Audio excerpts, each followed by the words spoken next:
Mic check 1 2 3 4 5. Mic check 1 2 3 4 5. Check 1 2. Check 1 2 3 4 5.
The following is a presentation of Black Bear Sports Group. Watch the entire 2026 United States Premier Hockey League National Playoffs exclusively in the home of USPHL Hockey, Black Bear TV.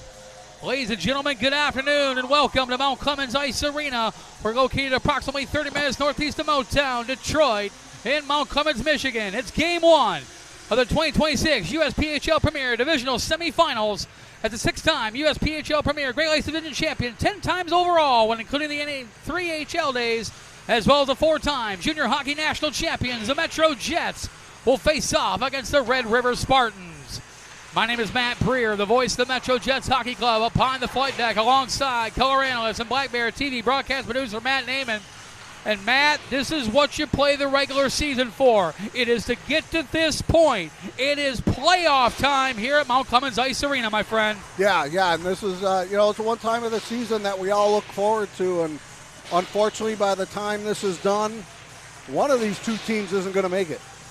Yeah, no doubt about it. One of these two teams are going to go home early by the end of this weekend.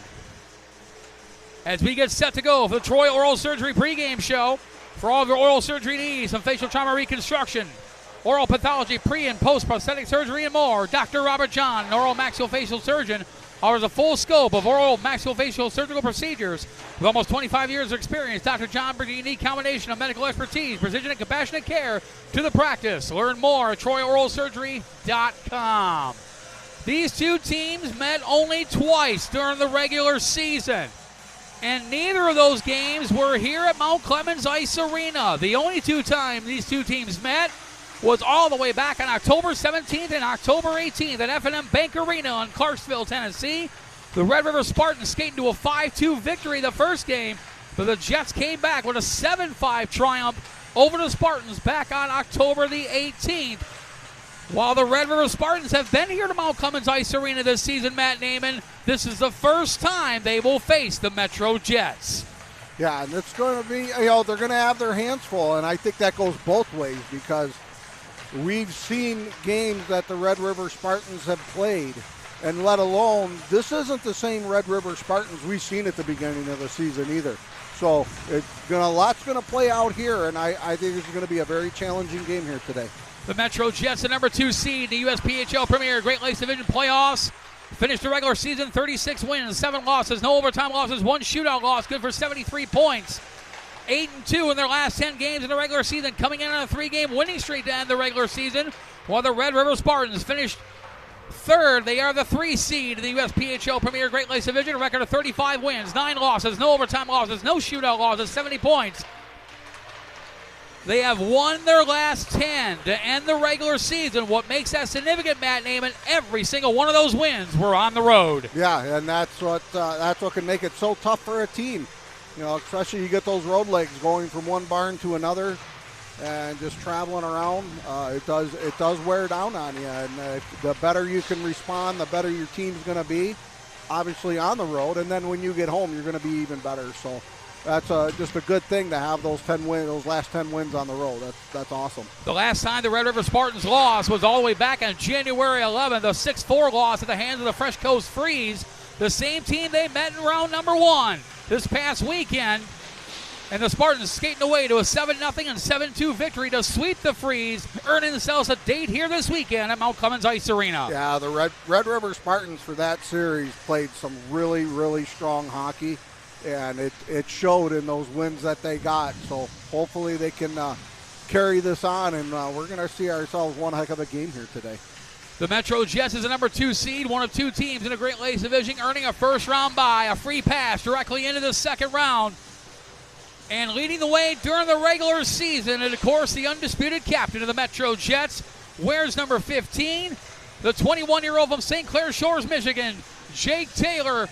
Not only was the leading scorer amongst defensemen on the roster, he was the leading scorer overall. The MetroJets, 5 goals, 51 assists, 56 points in the season. Yeah, Taylor's just one of those guys that we just love watching out there on the ice. He's always involved. That's why he's got that C. He takes control of the squad, and he can literally take control of the game from that blue line, and he does such a good job doing it, and it's just a joy watching him out there. Second on the team in scoring during the regular season wears number 20, the 19-year-old from Maribor, Slovenia, is Luka Pivac. Pivac, 29 goals, 26 assists, 55 points on the season, just a single point back of Taylor, but he was the leading scorer amongst forwards on the roster. Yeah, and with Luka and Taylor out there together, when you see those guys, the two of them, when they're out there together, they work so well together. They will feed each other left and right, and that's why you see the points that those guys have with the goals and the assists. Third on the team in scoring, led the team in goals scored during the season despite missing 10 games and early in the season due to an upper body injury. The 19-year-old from Grosse Pointe, Michigan, wears number 3, A.J. Zaccani. Zaccani, 30 goals, 17 assists, 47 points on the season. Yeah, Zaccani, even minus those 10 games, he came back, and when he came back strong. He's been out there on the ice, skating his butt off, just working himself really hard. And that's nice to see. That's something that this team's going to need for sure from here on out, and hopefully get a win out and make it out to the Nationals. Fourth on the team in scoring during the regular season wears number 33, the 20-year-old from Muskegon, Michigan, Jackson Stone. Stone, 15 goals, 29 assists, 44 points on the season for Stone. Yeah, real strong lineup they got there with Stone. He's a very even keel player. And he doesn't mind sharing the puck, which is why he's got the assist that he has. Not a greedy player at all, but he'll bury it if need be. And those are the guys that they need out there. Rounding out the top 5 on the team in scoring during the regular season wears number 89, the 20-year-old from Livonia, Michigan, Aiden Sharon. Sharon, 16 goals, 23 assists, 39 points during the regular season. Yeah, and Aiden Sharon's one of the players too. Very good zone entry. He does a good job on the 50-50 battles on that line. So he's a very well-deserved player for having with the top spot there for scoring. And answering the call and goal here this afternoon, wears number 30 for the Jets, the 20-year-old from Teleborg, Sweden. It's Philippe Hall. Hall was dynamite during the regular season. 14 wins, 1 loss, no overtime losses, no shootout losses. A 125 goals against average, a 935 save percentage, 4 shutouts on the season. This will be Hall's first look at the Red River Spartans, and it comes in the second round of the playoffs. Yeah, I guess no better time. Get him in there, and see what he's got. We know he can play. He's gonna have to be on top of his game. As we know, these Red River Spartans got some guys that they brought in that it's not going to be an easy task, and he's going to have to stand tall for his teammates out there. And the team he will face is the team to our left. They are the Red River Spartans, who play their home games at the F&M Bank Arena in Clarksville, Tennessee, about 45 minutes northwest of Nashville, about 20 minutes southwest of the Tennessee-Kentucky state line.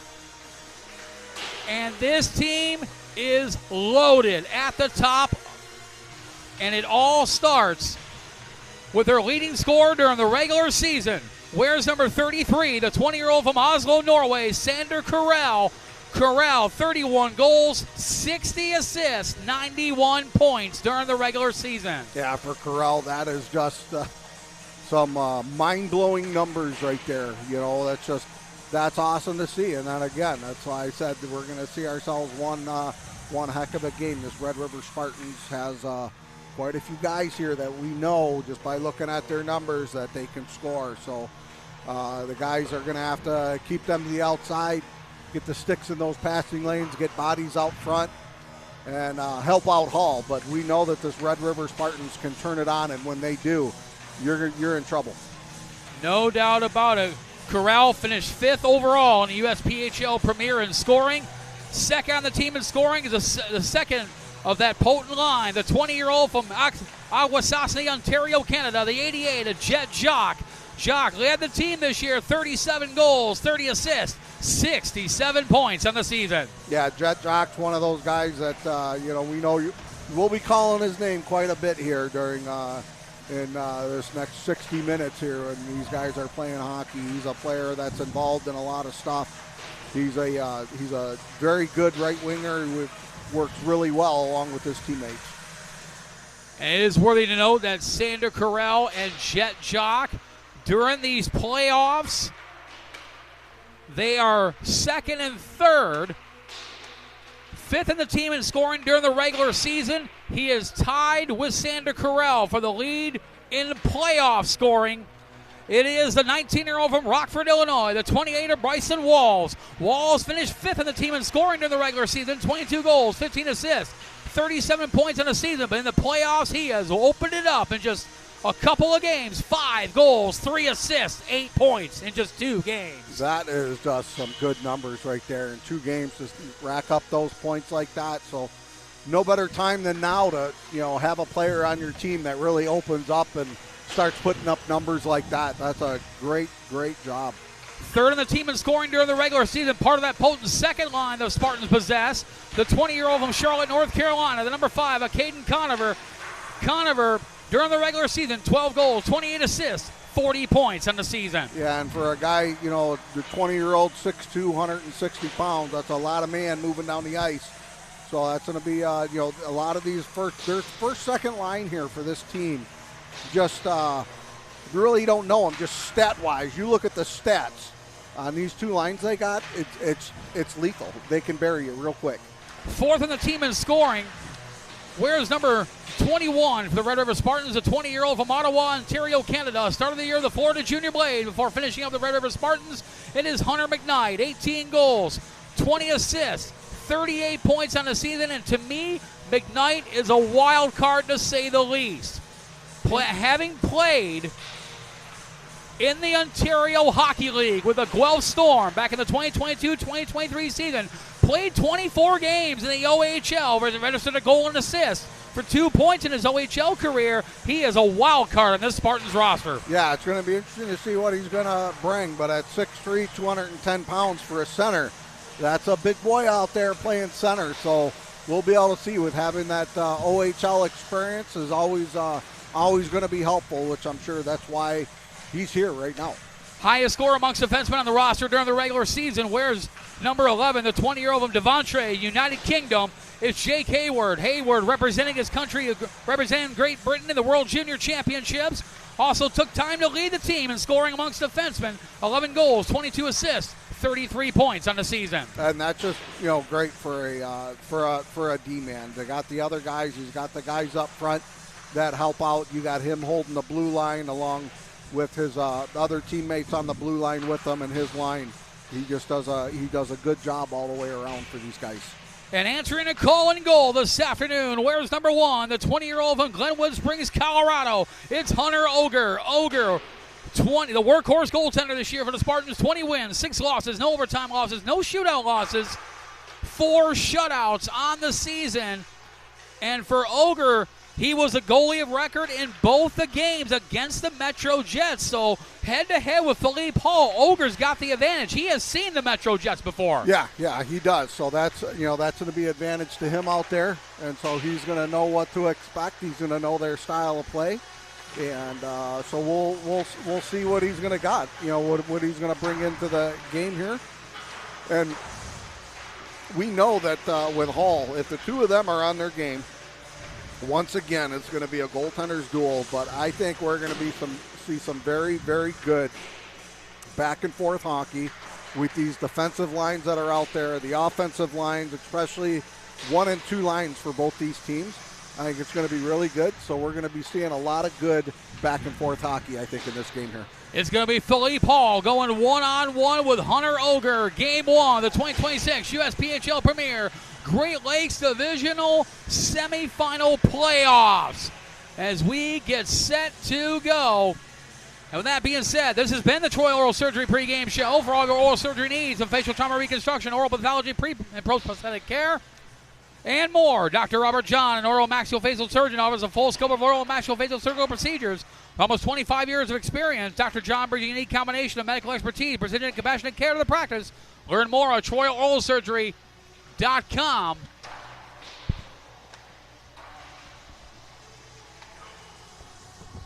Coming up next, Tim Hortons Cafe and Bake Shop pregame interview. Locations throughout the Metro Detroit area, including one less than a mile down the road from us right here at MCIA.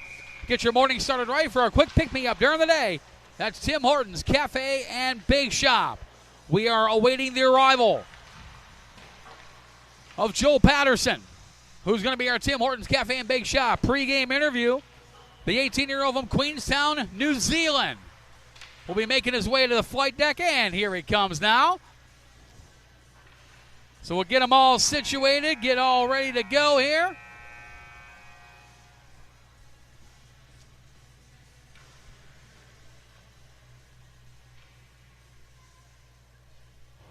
And now we got them all situated. I'm good.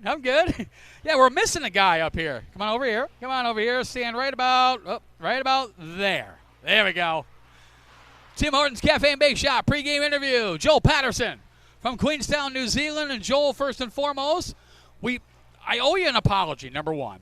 And the reason I do owe you an apology is because we were supposed to get you up here to the flight deck to have you do some color for a game with me. You're not your compadre, so to speak, but Scott Jua was able to do it during the Detroit Showcase. We just couldn't find it in the schedule for you to work out. I figured, why not the first game of the playoffs? Yeah. How about that, Joel? Sounds good.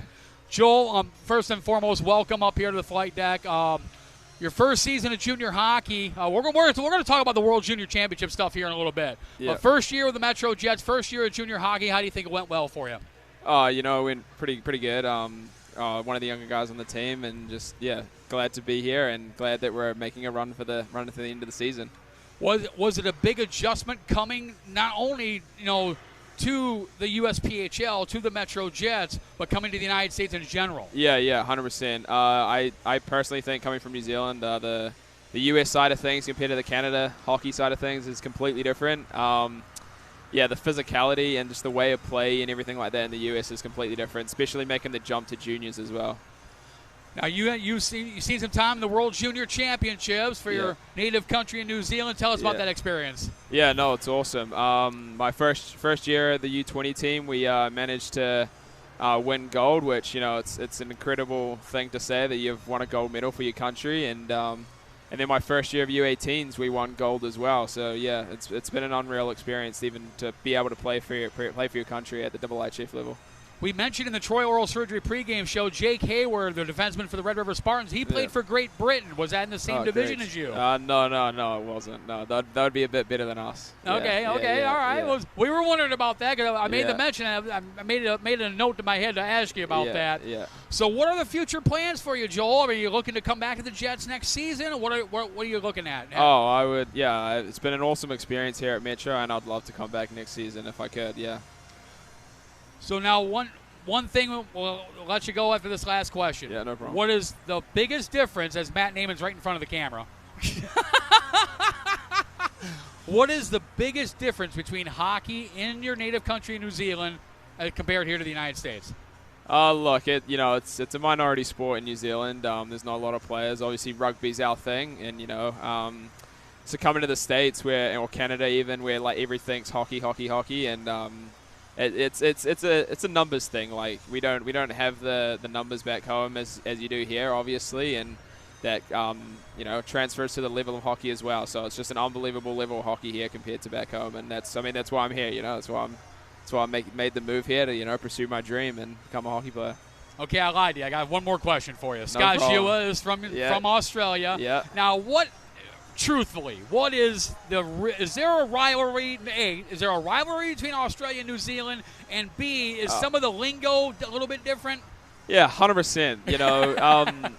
The sporting history rivalry goes back hundreds of years. There's always been a rugby rivalry, cricket rivalry, everything.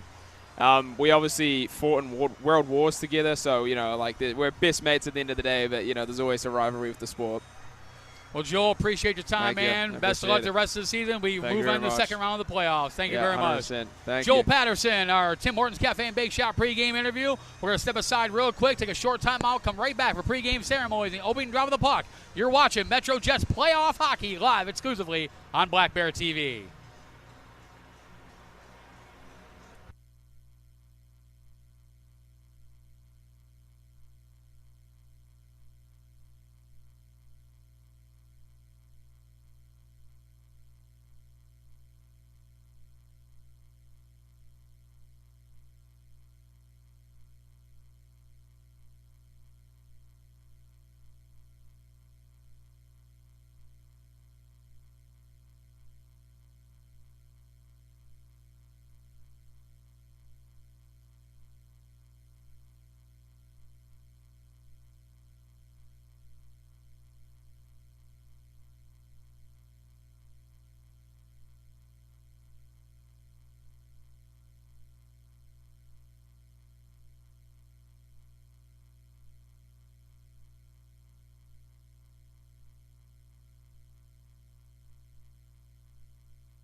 And welcome back to Mount Clemens Ice Arena.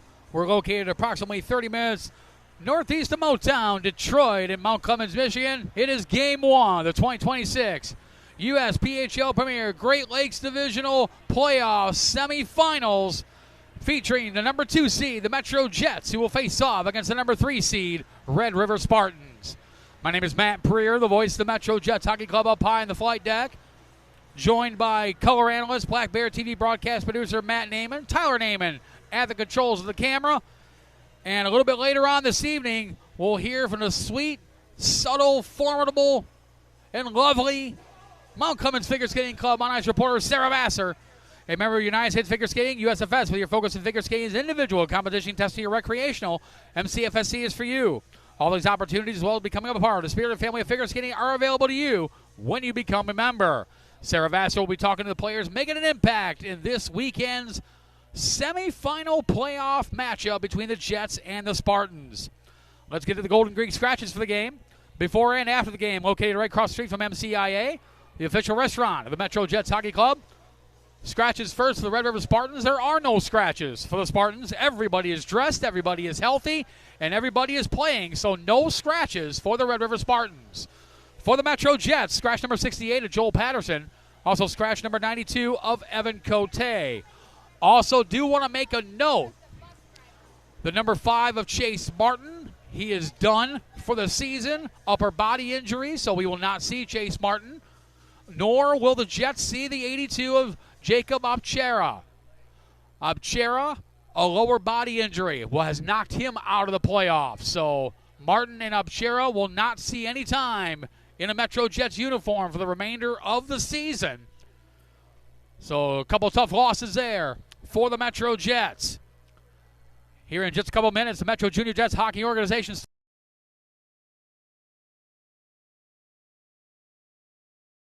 for girls and boys. The Junior Jets are also the only organization in Michigan to field a parent junior A hockey program. There's 3 of them here at MCIA. A true development ladder of some of the most experienced coaches in Metro Detroit.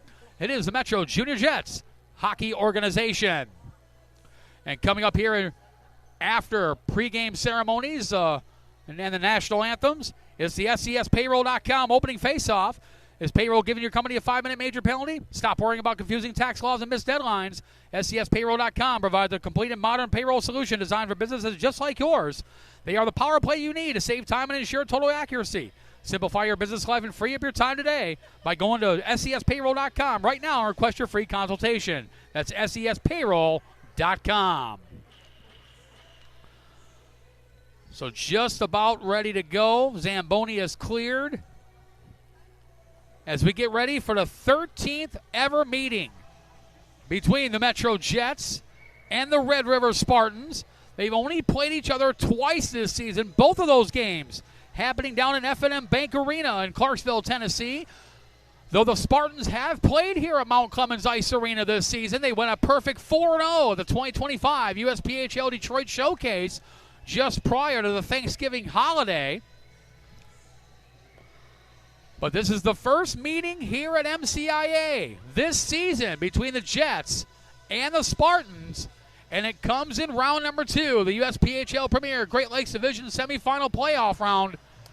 And it's going to be a dandy. The number 2 seed and the number 3 seed, MetroJets, RedRiver Spartans, for the right to go to the USPHL Premier Great Lakes Division finals and a potential berth at the 2026 USPHL National Championships, which will once again be hosted by the Jersey Hitmen at the Ice Vault Arena in Wayne, New Jersey. And that'll be on March 25th through the 29th. Hard to believe, just 19 days away before the start of the 2026 USPHL National Championships. As we are in the month of March, ready to go. Here in just a little bit, the lights have come off. The fluorescent lights are powered up and surrounding us here at Mount Clemens Ice Arena as we get ready to go. We'll also keep you abreast of Game 1 over at Summit Ice Center in Lockport, Illinois. The Chicago T-Rex hosting the MetroJets Development Program, MJDP, in Game number 1 of the USPHL Premier Midwest Division playoffs. 14 minutes to go in the second period. Chicago T-Rex up 2-1 on MJDP. as the goal scorer in that game, Vince Pica picking up the goal unassisted. And while Xavier Lafleur and Ilya Mosvin, the goal scorers for the Chicago T-Rex. As Logan DeAndrea in goal for MJDP against Austin Sine of the Chicago T-Rex. The winner of this series between the Jets and the Spartans will play the winner of the other Great Lakes Division semifinal matchup between the Toledo Cherokee, the number 1 seed, who will face off against the Columbus Mavericks, the number 4 seed. The Mavericks coming off a 2-0 series sweep over the Battle Creek Colonels, earning the date at Team Toledo Ice House. Well, they'll play the Toledo Cherokee later on tonight, starting at 7 o'clock for game number 1. As we get set to go, it's playoff hockey here at Mount Clemens Ice Arena. Players getting ready to make their way out onto the ice here in just a matter of moments. First meeting between the MetroJets and the Red River Spartans since October 18th of 2025. It's been a while since these two teams have seen each other. Good officiating crew assigned to this game tonight. We'll meet them at the conclusion of the national anthem. As the referees have made their way onto the ice, soon to be joined by the teams. As we get set to go, it's game 1 of the 2026 USPHL Premier Great Lakes Divisional semifinal playoff round between the MetroJets and the Red River Spartans. As the Jets make their way on the ice, the Spartans make their way on as well. Let's jump into the Metro Junior Jets Hockey Organization starting lineups. Ladies and gentlemen, good afternoon and welcome to Mount Clemens Ice Arena. It is game 1 of the 2026 USPHL Premier Great Lakes Divisional semifinal playoff matchup between the MetroJets and the Red River Spartans. Let's meet the starting lineup. And first for the visitors out of Clarksville, Tennessee, the Red River Spartans. Starting at left wing, the 19-year-old from Rockford, Illinois, the 28, Bryson Walls. Starting at center, the 20-year-old from Oslo, Norway, the 33, Sander Carell. Starting at right wing, the 20-year-old from Akwesasne, Ontario, Canada, the 88, Jet Jock. Starting on defense, the 20-year-old from Devontre, United Kingdom, the 11, Jake Hayward. Also on defense, the 19-year-old from Kevlax, Finland, the 12, Jacob Ronquist. And starting in goal, the 20-year-old from Glenwood Springs, Colorado, the number 1, Hunter Oger. General manager, head coach of the Red River Spartans is Lobus Barteco. And now, your starting lineup for your MetroJets. Starting at left wing, the 19-year-old from Grosse Pointe, Michigan, the number 3, A.J. Zakani. At center, the 20-year-old from Livonia, Michigan, the 89, Aiden Shuron. On right wing, the 21-year-old from Macomb, Michigan, the 51, Ryan Glomboski. On defense, the 21-year-old from Bois Château, Quebec, Canada, the 21, Enric Fournier. Also on defense, the 20-year-old from Port Huron, Michigan, the number 4, Jake Blom. And starting in goal, the 20-year-old from Teleborg, Sweden, the number 30, Philly Paul. Head coach of the MetroJets is Jamie Level, assisted today by Danny Vanderweel. And now, ladies and gentlemen, would you please rise if you are able for the playing of the Star-Spangled Banner.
Pre-game ceremony to complete. National anthem is played. It's time to play some USPHL Premier playoff hockey on a Friday afternoon here at Mount Clemens Ice Arena. Your referee is Trevor Evans. The linesmen are Tim Perks and Rob Vanderlander as the MetroJets, the number 2 seed here in the USPHL Premier Great Lakes Division semifinal playoff round. They will be the home team throughout the course of the weekend here at Mount Clemens Ice Arena, wearing the patriotic home white uniforms, the blue shoulders and red trim.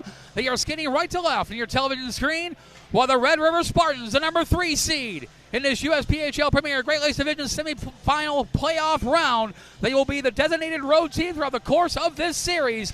They play their home game at the F&M Bank Arena in Clarksville, Tennessee, about 45 minutes northwest of Nashville, 20 minutes southeast of the Tennessee-Kentucky state line. They're wearing the road reds, the white, gray, and black trim. They are skating left to right on your Black Bear TV dial. We're underway. Playoff hockey here at Mount Clemens Ice Arena. And the puck goes into the Jet zone, picked up by Sander Corral. Hayden Sharon had it knocked away. Now try to feed it up to AJ Zaccani. Too far for him. Comes back to Jake Hayward. Hayward now over to Jacob Ronquist. Ronquist to Bryson Walls. Up to Jet Jock. Jock to Corral. You're going to hear those trio a lot during this series. And puck picked up by Ryan Gomboski. Gomboski brings it in. Fires a puck. Steered away by Hunter Oger. Knocked away by Ronquist. Ronquist then over to Jet Jock. And then feeded across. Picked up by Aiden Hartzell. Hartzell sends it in. Zaccani goes after him, but picked off by Jake Hayward. Hayward wraps it around the boards. Picked up by Corral. Sander Corral wearing the captain C for the Red River Spartans. Feeds it across over to Jake Hayward. Hayward pressured there by Aiden Hartzell. Jackson Stone digs it out. Stone gets it back into the zone. Corral feeds it over to the 26 of Cooper Walling. Walling knocked off the puck by Luka Pivitz. Jake Taylor knocks it away from the 8 of Grayson Betzold. And now Caden Conover grabs it. Conover sends it into the Jet zone. Provencher sends it right back in the neutral end, but now kept in by Betzold. Provencher pressured there by Caden Conover. Conover, the former North Florida Osprey, AAU Division III college hockey. Spent last year between the Ospreys and the Bold City Battalion. Yeah, we know about those Bold City Battalion boys. Yes, indeed. As Jackson Stone trying to bring it in, Betzold grabs it. Grayson Betzold, one of 5 former Florida Junior Blades on this roster for the Red River Spartans. As Isaac Bunk had it, get it over to Jackson Stone. Stone cross over to Provencher. Provencher, long stretch pass to Ryder Novak. Novak playing his first career USPHL playoff game. Knocked away there by Carson Brownlow. Brownlow digs it over to 77 Nick Fabio. Fabio now gets it over. Not out, kept in by Isaac Bump, but knocked away by Nico Cervinic. Cervinic now to Brownlow. Carson Brownlow, the 19-year-old from Murfreesboro, Tennessee, lost the puck to Sutton Majeski. Majeski brings it in. Majeski around Jacob Hayward. Bouncing puck up high and out of play, and a lucky fan from Goodlettsville, Tennessee, going to pick up a souvenir puck. Yeah, I saw you talking to them earlier. That's just, Matt, I am just so impressed the work that you put in. Pre-game, you sit at that table, and you take the information of every single person in here. That's right. I love it. That's right. By the way, 2-2 tie at Summit Ice Center in Lockport, Illinois. Caleb Simpson picking up the goal, and the assist of Chris Kobayashi. So we're keeping tabs, if you will. The MetroJets Elite start their second round playoff matchup tomorrow at PSM Ice House in Fort Wayne, Indiana against the Fort Wayne Spacemen. That's an elite play. Shot there, save made by Oger. Comes back to Isaac Bunk with a shot deflected up high and wide. Bryson Walls grabs the puck. Spent a little time with the Westchester Wolves in the NCDC as Bryson Walls. As Gabe Houtman brings it in. Pressure there by Jacob Ronquist. Over to his defensive line mate, Jake Hayward. Hayward now pressured there by Owen Coulter. Coulter grabs the puck. Coulter, his first career USPHL Premier playoff game with a shot and sticked away by Oger. Evangelista battles there with Jet Jock. And it comes out of the neutral zone, fired right back in. Oger will grab it. Kicks it over to the 12 of Jacob Ronquist.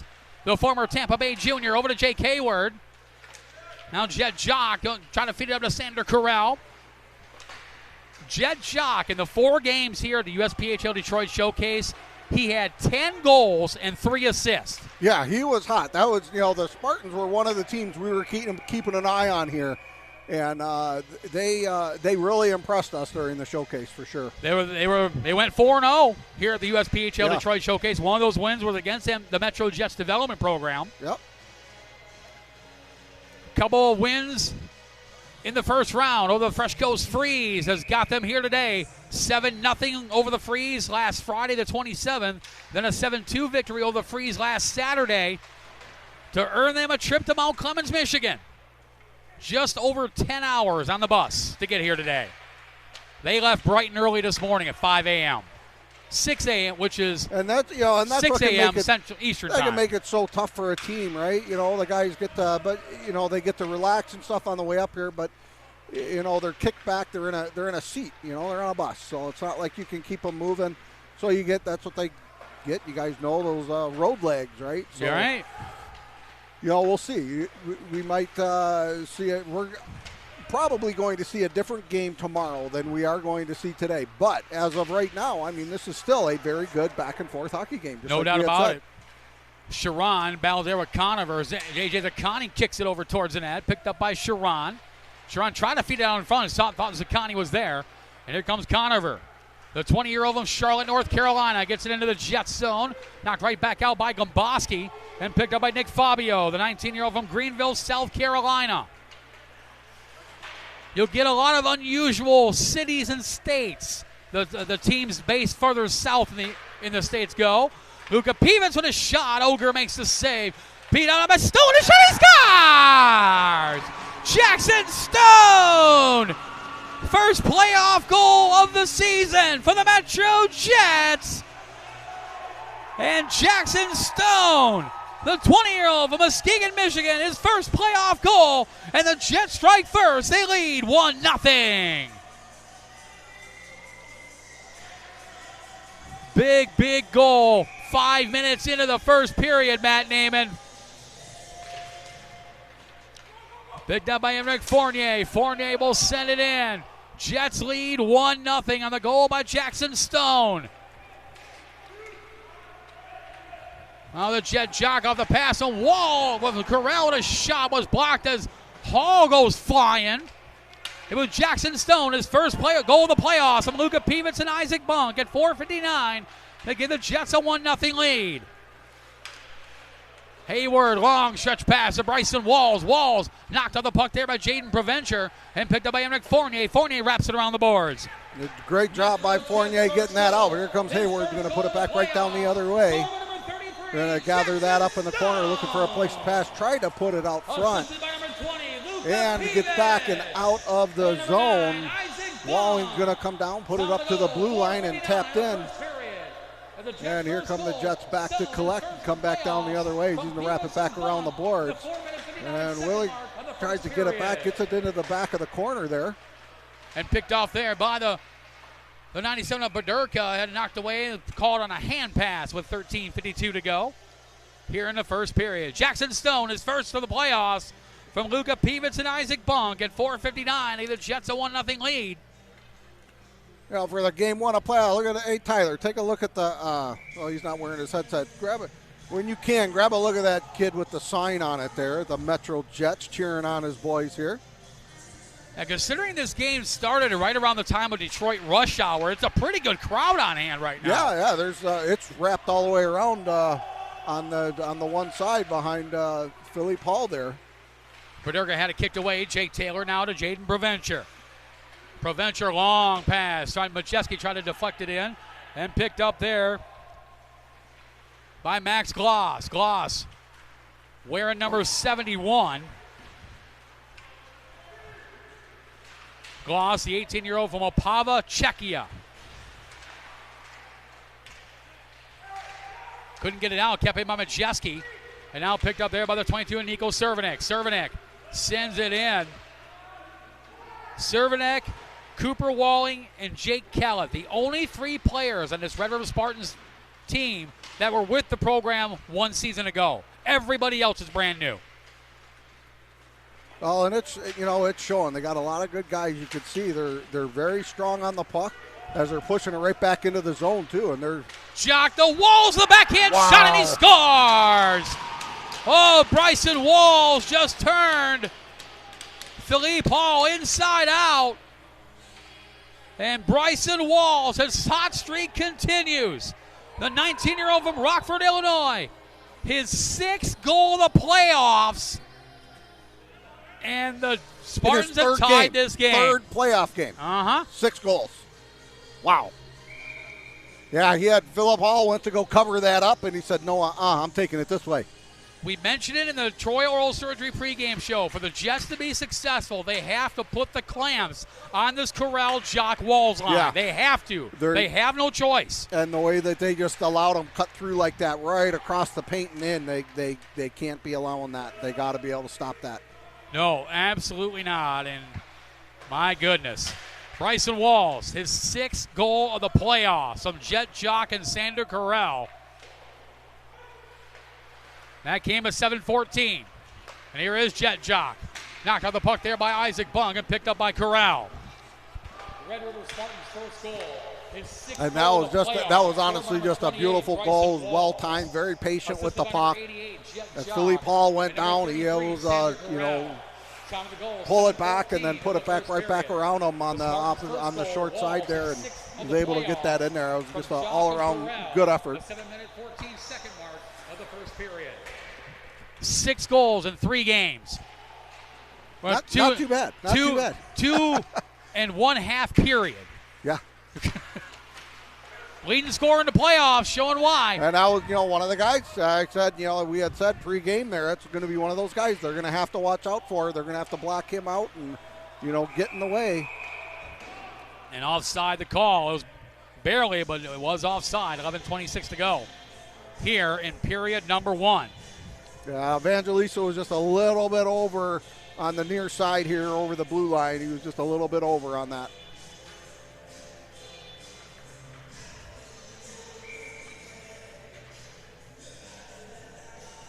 Face off in the neutral zone in front of the Spartans bench. Picked up there by Max Gloss, knocked away by Jackson Stone.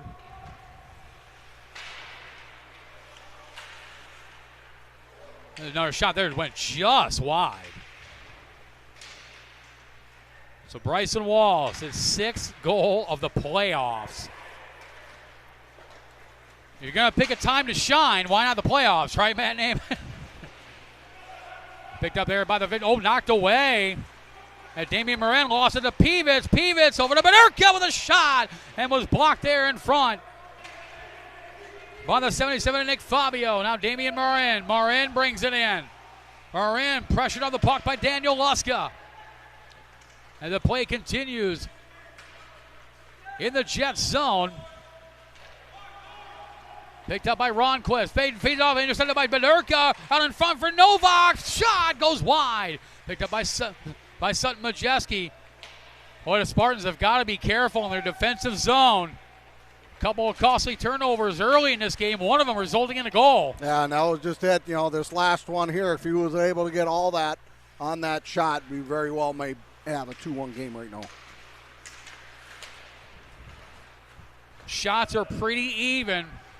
Bryson Walls bring it in, knocked away by Isaac Bunk. 5-3 in favor of the Jets in terms of shots.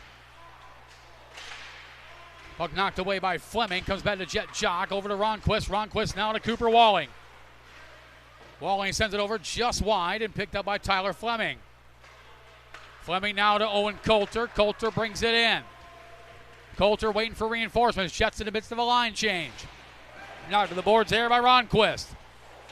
Walling trying to feed it to Jock. Kept in by Fournier. Deflected by Corral. By his goaltender. Put that in himself. Yes, he did. Wow. Gabe Outman with a shot. Deflected by Corral. And Corral will dump it into the neutral zone. You're going to see a lot of Corral, Walls, and Jock. Yeah, those are going to be the guys that they're looking for, whether or not, they have them together or they mix them up on some lines that they see that are working. I could see them doing that throughout this game. And that second line is pretty good, too. Hunter McKnight, Caden Conover, and Grayson Betzold. They're on the ice now.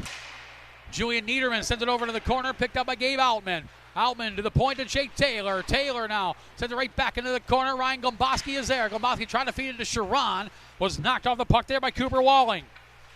Walling, 6'4", 185 pounds, out of Lilburn, Georgia. Sharon battles there. So does Outman. 8:35 to go here in period number 1. 1-1 tie between the MetroJets and the Red River Spartans. Caden Conover knocks it away. Picked up by Sharon with a shot. Gets a rebound. A bouncing puck and off the pad of Hunter Oger. Picked up by Provencher. Provencher able to keep it in. Backhand to soft backhand to Sharon. Sharon sends it across. Sticked away by Oger. Puck goes back into the almost behind the net. Hunter McKnight lobs it up to Caden Conover. Conover sends it in. And icing the call. 8:03 to go here in period number 1. About what you have expected so far, Matt Naiman? Yeah, this was it. I mean, they're getting, each side, they're having some defensive breakdowns, allowing guys right out in front. But, luckily Hall and Oger are holding up, right? We only got 1 goal each, but each side, they can't allow these guys to get out in front of the paint. They have to watch these rebounds.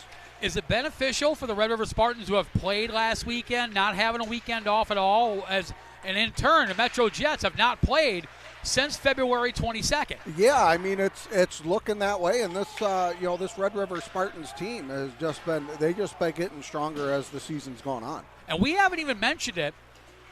Their leading scorer during the regular season, Jack Tracy, was traded to the Vernal Oilers late in the regular season. Yeah, and they got other guys that stepped up, and it's working out for them.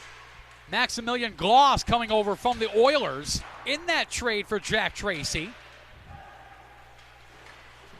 And it was Tracy who spent the majority of the season with these Red River Spartans before going to the Vernal Oilers.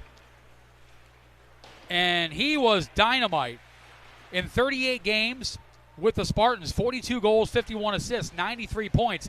Technically the regular season scoring champion for the Red River Spartans. Yeah, and it makes it tough, but there's a reason behind it. Shot there goes up high and wide. Here's another note.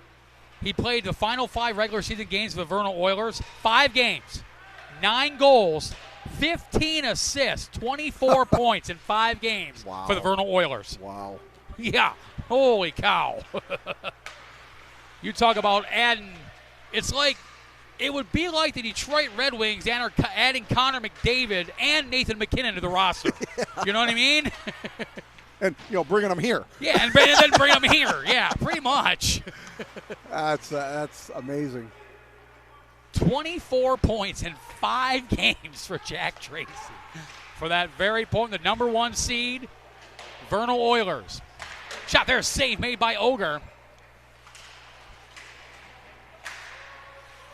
And we're going to talk a little bit later about the Nationals format on the Premier side. The 10 divisional playoff winners and 2 wild cards will get in, and we got a penalty. And it is on the Jets. He knew what he did right from the go. He was already skating back to the box. So the MetroJets will go on the take of the mat. Michigan athlete training penalty kill for the first time today. First time these playoffs. We'll have to rate Trevor on the music today. Yes. The Jets were 13th best in the USPHL Premier. 87% on the penalty kill. 8 shorthanded goals during the regular season for the Red River Spartans, the MetroJets.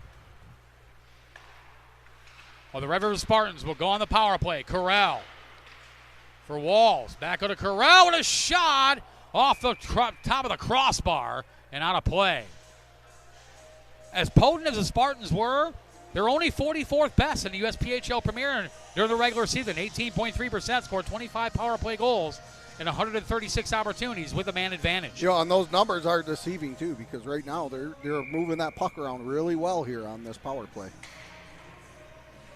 But just because you're moving the puck around doesn't mean you're taking shots either. So that's true. That could be an issue too. You can move the puck around up around top all day long, but if you're not taking shots and they're not getting through. We see that a lot with the Detroit Red Wings, don't we? Yes. That should be the number 1 power play on earth. And because as good as the players they have. Niederman's shot off the pad of Hall. Oh, I should probably announce the penalty, shouldn't I? Yeah, why don't you do that, Matt? Yeah, I suppose. Get to work. Yep. as we don't have enough to do. MetroJets penalty to number 7, Aiden Hartzell. 2 minutes for knee. Penalty called at 14:09. All right, right now they got it up top. Quick shot right off the helmet of Hall. They get that out in the neutral ice. Of the first period. That means the And MetroJets just back in and able to be Michigan cleared athlete out. training penalty kill. And so far, so good. With 45 seconds left here in the power play. A good job by Bunk sending that right back in as the Jets able to get a bit of a line change in. So here comes the Spartans all the way back right up the middle. And a save made by Philippe Hall with 25 seconds left here in period number 1. Shots even now, 8-8.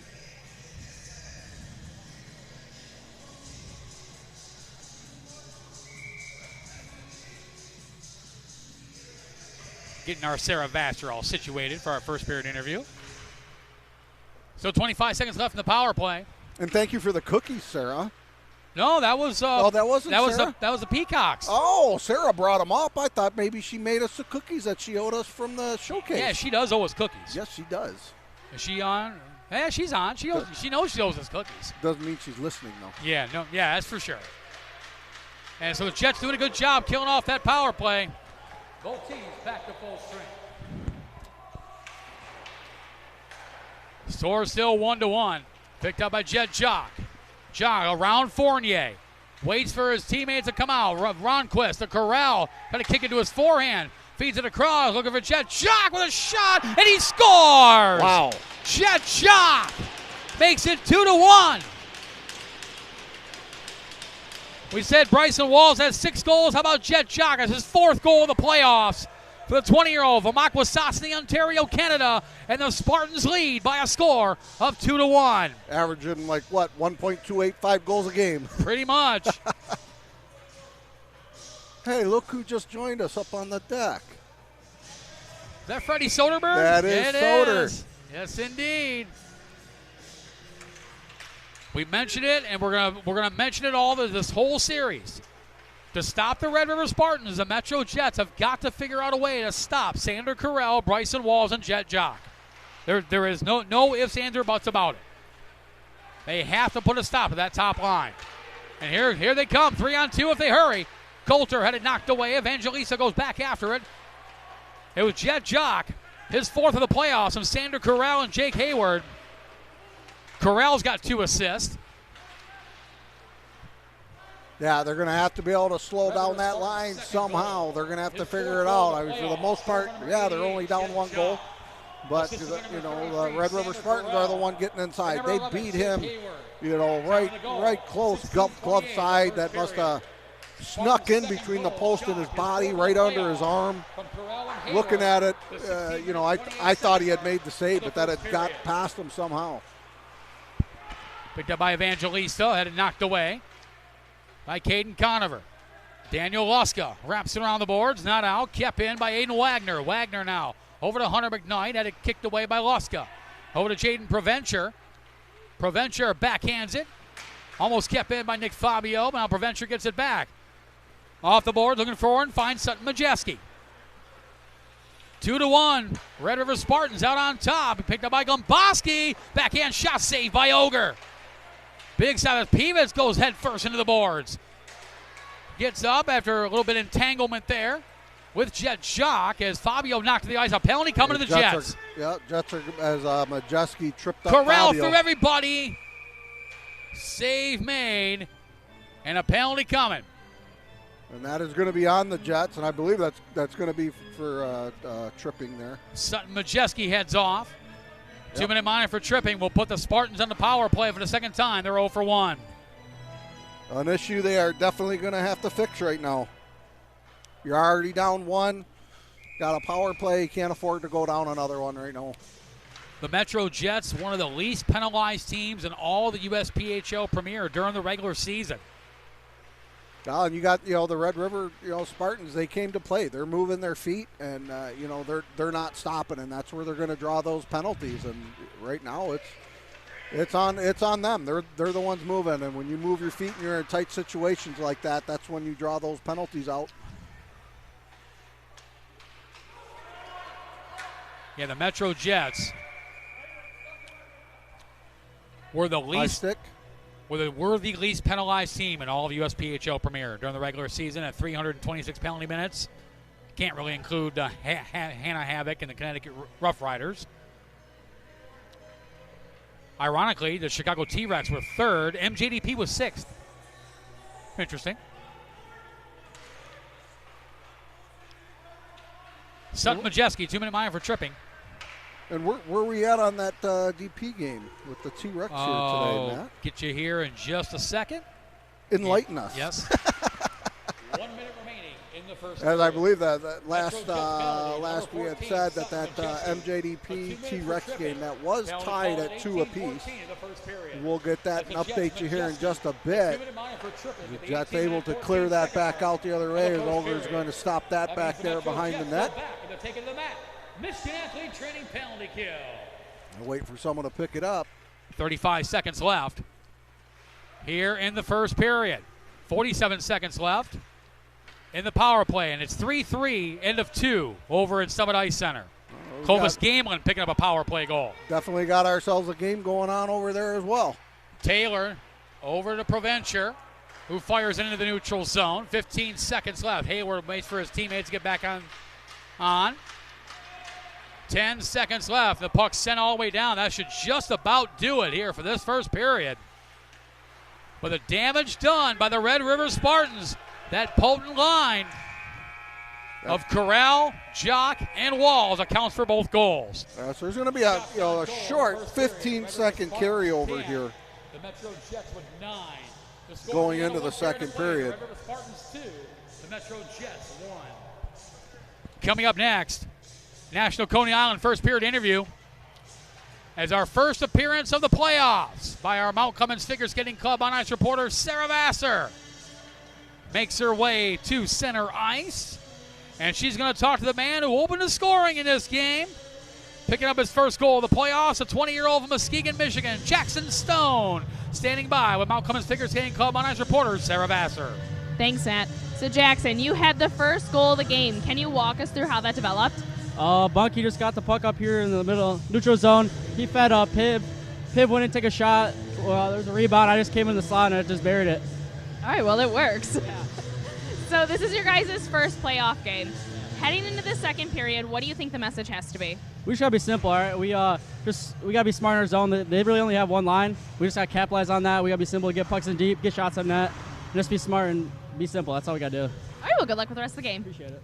Back up to you guys on the flight deck. Sarah, thank you so much. And we have missed you, by the way. It's been a couple weeks. It's been more than a couple weeks because you weren't with us the final week of the regular season. I know. It's been sad. So everything good now? You from missing the last week of the regular season? Oh, yeah, I'm good. Okay, good. You're out of prison now, so that's good. Yeah. Don't tell everyone. She's on parole. Yeah, all right. Nice ankle monitor. But no, I'm kidding. We've played one period of play here at Mount Clemens Ice Arena to score. Red River Spartans 2. MetroJets 1. You're watching MetroJets playoff hockey live exclusively on Black Bear TV.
Detroit in Mount Clemens, Michigan. Game 1, the 2026 USPHL Premier Great Lakes Divisional Semifinal Playoff Round.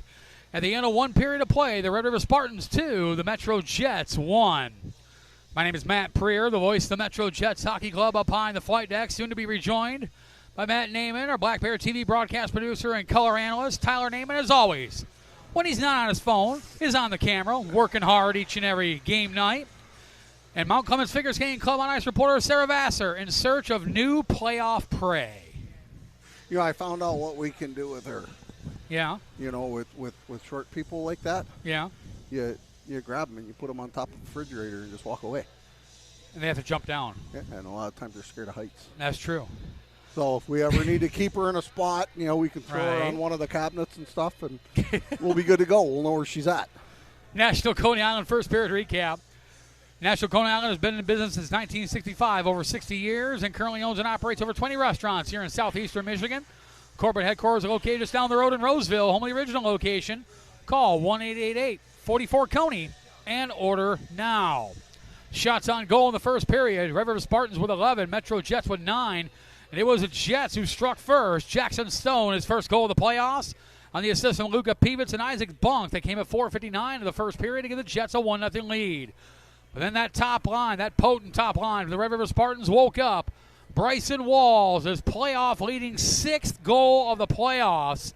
On the assist from Jet Jock and Sander Carell. Just a beautiful feed by Jock over to Walls, who buries it past goaltender Philippe Paul. At the 7:14 mark of the first period, has tied this game at 1-1. Then with 3:32 to go here in the first period, Jet Jock picking up his 4th goal of the playoffs on the assist from Sander Carell. And Jake Hayward, that came at 16:28 to give the Red River Spartans a 2-1 lead. Game 2 of this playoff matchup will be tomorrow, Saturday, March 7th, right back here at Mount Clemens Ice Arena. Troy Oral Surgery pregame show at 4:30. 3:30 Central Time, face-off at 5 o'clock Eastern, 4 p.m. Central for our fans listening in the great state of Tennessee. Tuning in on behalf of the Red River Spartans. So Troy Oral Surgery pregame show at 4:30 Eastern, 3:30 Central, face-off at 5 o'clock Eastern, 4 o'clock Central tomorrow. If needed, Game 3 of this series would be on Sunday morning, March the 8th, right back here at Mount Clemens Ice Arena. At the Troy Oral Surgery pregame show would be at 11 a.m. Eastern, 10 a.m. Central. Face-off at 11:30 a.m. Eastern, 10:30 Central. That is Sunday, March 8th, if needed, Game 3 of this series. 16:20 to go in the third period over Summit Ice Center in Lockport, Illinois. Chicago T-Rex MetroJets Development Program tied at 3. Vince Pica, Caleb Simpson, Clovis Gamelin with the goals. Pica with a goal and an assist so far. While responding for the T-Rex, Xavier Lafleur, Ilya Mosvin, and Mac Olivier are the goal scorers for MJDP. Coming up tonight at 7 o'clock, about 45 minutes from now, Game 1 of the other Great Lakes Division semifinal matchup. The Toledo Cherokee will host the Columbus Mavericks. Yeah, and right now the T-Rex, I'm watching the game here, the T-Rex are just all over MJDP in their zone right now. I love the T-Rex light home uniforms. They're actually gray with the orange numbers. They really, really stick out on the camera, don't they? Yeah, it makes it nice to see, and especially when you're calling a game like that. And their road black uniforms have that bright. It's a normal white. It's almost like a fluorescent white. Yeah. You can see those numbers from space. As both teams making their way back on the ice, period number 2. How important is this game, Matt Naiman? Director of Hockey Operations, General Manager Justin Kinville behind the bench, along with Jamie Lovell and assistant coach Danny Vanderweel. Danny was telling me earlier today, the MetroJets elite team leaving bright and early tomorrow morning, 7 a.m. to head to Fort Wayne for Game 1 of that series. And that's going to be a really, really tough game for them. So, good luck to those boys out there over in Fort Wayne. But Tell you what, that's going to be one heck of a game, and that's when you get, especially when you're coming into the second round to the playoffs. That's when stuff really starts condensing, and you get yourself some really good games going.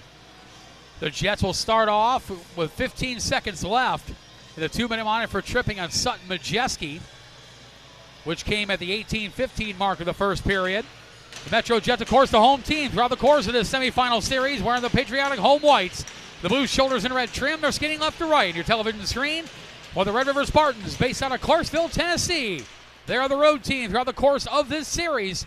Wearing the road reds with a white, gray, and black trim, they are skating right to left on your Black Bear TV dial. And that should just about do it for the power play. The Jets 2 for 2, and they're taking to the mat. Michigan athlete training penalty kill. MetroJets back to full strength. Majeski right out of the penalty box, had it knocked away by Jake Hayward. Well, Majeski had an opportunity there. Jake Blum sent it in, knocked to the ice by Jake Hayward. Now Zaccani, 3-on-1. Zaccani over to Majeski with a shot, saved by Hunter Olger. Big stop by Olger. And Jake Taylor goes back after it. Spartans in the midst of a line change. That top line right back out as Zaccani sends it in. Jake Hayward goes after it. Hayward brings it in, looking for and finds Caden Conover. Grayson Betzel grabs it. The pass intercepted by Aiden Sharon, and now AJ Zaccani brings it in. Zaccani now through center ice. Over to Gomboski with a shot off the right shoulder of Hunter Olger. Out comes that Gomboski trying to fit it elbows, intercepted by Conover. Conover now to Grayson Betzold. Knocked away by Jake Taylor. Taylor now to Jaden Provencher. Provencher off the skate of Hunter McKnight, and Luca Pivets sends it all the way in. Olger will grab the puck. Leaves it there. Looking for Julian Niederman. A hesitated peek of Pivets with a shot. Had an open net. Couldn't pull the trigger. Picked up by Provencher with a shot. Deflected over to Pivets. Pivets with a shot. Scores! Jackson Stone. Cross-ice pass from Luca Pivets. It's 2-2. And Jackson Stone is second of the game. Second of the playoffs for the 20-year-old from Muskegon, Michigan. It's a 2-2 tie. Jackson Stone, what a beautiful feed by Luca Pivets through the goal mouth, and Stone was wide open and buries it past goaltender Hunter Olger, and we've got a 2-2 tie. Big goal by Jackson Stone. On the assist from Luca Pivets and Jaden Provencher. And Majeski brings it in to Pivets with a shot, deflected up high. Knocked away there by the 71 Maximilian Gloss. Gloss over to Brown. Carson Brownlow sends it in. Gloss out, but intercepted by Stone. Stone with a shot off the side of the net. Picked up by Majeski. It was Stone, his second of the game, second of the playoffs from Luca Pivets and Jaden Provencher at 1:35 to give the Jets a 2-2 tie. Knocked away there by Fleming. Now Fleming couldn't get it out. MetroJets' second goal. His second goal of the game. His second goal of the playoffs. Scored by number 33, Jackson Stone. Assisted by number 20, Luca Pivets. And number 26, Jaden Provencher. Time of the goal, 1:35 of the second period. That's the Jets' second goal. Stone is second of the game, second of the playoffs from Pivets and Provencher. A great effort by Stone there to get that up, get that in there to tie this game right back up at 2. And now picked up by Jet Jock. Jock over to Corral. Corral over to Bryson Walls with a shot blocked by Isaac Bonk. The Jets have got to find 3 forwards that are dressed. And whenever Corral, Walls, and Jock are on the ice, follow them wherever they go. If they go to the bathroom stall, follow them. It doesn't matter. Someone has got to be on those 3. And it's that simple, Matt Naiman. Yeah, they got to pressure them. They have to stay on them and not give them any breathing room. Another shot there, saved by Olger. Picked up and knocked away Julian Niederman. Niederman, 6'7", 215-pounder out of Zurich, Switzerland. Sends it in. One hopped over the stick of Jake Blum, picked up by Conover, but knocked away by Gabe Outman. who was sporting a different haircut today for the playoffs. I saw that. Wow. I don't know if he got into a fight with a bottle of bleach or what he did. But I don't know what happened there, but I think he lost the battle with the bleach. There's a lot going on up there. There is a lot. Picked up by Coulter. Outman to his left elbow. Coulter with a shot went to the goal mouth. Picked up by Daniel Luska. Luska had it knocked away by the 9 of Peyton Williams. Shot there by Coulter, deflected off the side of the net. Now picked up by Williams, the 19-year-old from Soldotna, Alaska. He's a little ways from home. Yeah, they got plenty of ice there. Currently, it's 2:21 in Alaska right now. Why do you know that? I'm Matt Preer. Yeah, okay. I'm Matt Blanken Preer. Williams with a shot off the left shoulder of Philippe Hall. Picked up by Aiden Sharon. He's got A.J. Zaccani wide open. Zaccani steps up, fires just wide. Rebound comes across. Evangelista, and Ogre makes a save. Back and forth action between these two clubs, and Hall covers with 15:01 to go here in the second period. I don't know, Matt Naiman, if the MetroJets want to get into a track meet with the Red River Spartans. Man, I'll tell you what, they got some speed on them, and it's showing with the goal scoring opportunities that they've had, and so that's where they have to get out in front of that and be able to trap those guys out. Shot 6-1 in favor of the Jets here in the second period. As Jackson Stone with both goals for the Jets. Zaccani now over to Lucas Larson. Larson had it knocked away by Jake Hayward. Tyler Fleming sends it right back in. Too far for Hayward. Larson will grab it. Lucas Larson, the newest member of the MetroJets, joining with just a couple weeks left in the regular season. As Hayward sends it across over to Brownlow. Carson Brownlow pressured there by Tyler Fleming on the delayed offside. Allows Fleming to gather it back up. Went through the legs of Isaac Bunk. Sander Corral goes after him. Here comes Bunk now over to Larson. Larson to A.J. Zaccani. Zaccani trying to split the knee. It was knocked away by Jake Hayward. Hayward now to Corral. Here comes Sander Corral with a puck. Over to Jet Jock. Jock with a shot up high and wide. Luca Pivas trying to get it out. Kept in on the second ever. Pivas knocks it away. Over to Lucas Larson's got some room. Larson with a toe drag. Went for the extra toe drag, and Bryson Walls knocked it away. And the puck comes squirting out into the Jet zone, and Rick Fournier goes after it. Off the boards to Luca Pivas. Pivas sends it in. Hunter Ogre leaves it there. Decided to fire it over to Corral, but picked up by Jackson Stone, and a penalty coming. Sander Corral chopping the stick of Jackson Stone out of his hands. And Niederman's going to touch, and the first MetroJets Foundation power play of the game is coming. Yeah, we'll see what they can do with this one. If they keep playing like they are right now and they do that during the power play, Red River's going to find themselves in trouble, because I think there's going to be a goal coming. But Red River's they're going to put their top guys out there to defend on this. So there's that chance of that shorthand goal on there too. The MetroJets' fourth best power play in all USPHL Premier during the regular season, 29.5%. Scored 36 power play goals and 122 opportunities with the man advantage. While the Red River Spartans, they struggled on the penalty kill, 77%, 57th best in the USPHL Premier. Only scored 3 shorthanded goals. Majeski, backhand shot, rebound, scores! The fourth best power play unit in the USPHL Premier during the regular season has struck again. Aiden Sharon, the 20-year-old of Livonia, Michigan, on the MetroJets Foundation power play. His first goal of the playoffs. The Jets take the lead 3-2. It didn't take long, did it, Matt Naiman? No, they were able to get set up. The Spartans just weren't able to clear that out of the zone. The Jets did a good job winning that face-off, collecting that, and just putting pressure out there in front of the net. Didn't even get a chance to the 2-minute monitor for slashing on Sander Corral. It didn't take long at all for the MetroJets. As mentioned, the fourth best power play unit in the USPHL Premier during the regular season. And they scored just 13 seconds into the power play. Aiden Sharon, his first of the playoffs, from Ryan Glomboski and Sutton Majeski at 6:44, has given the Jets a 3-2 lead.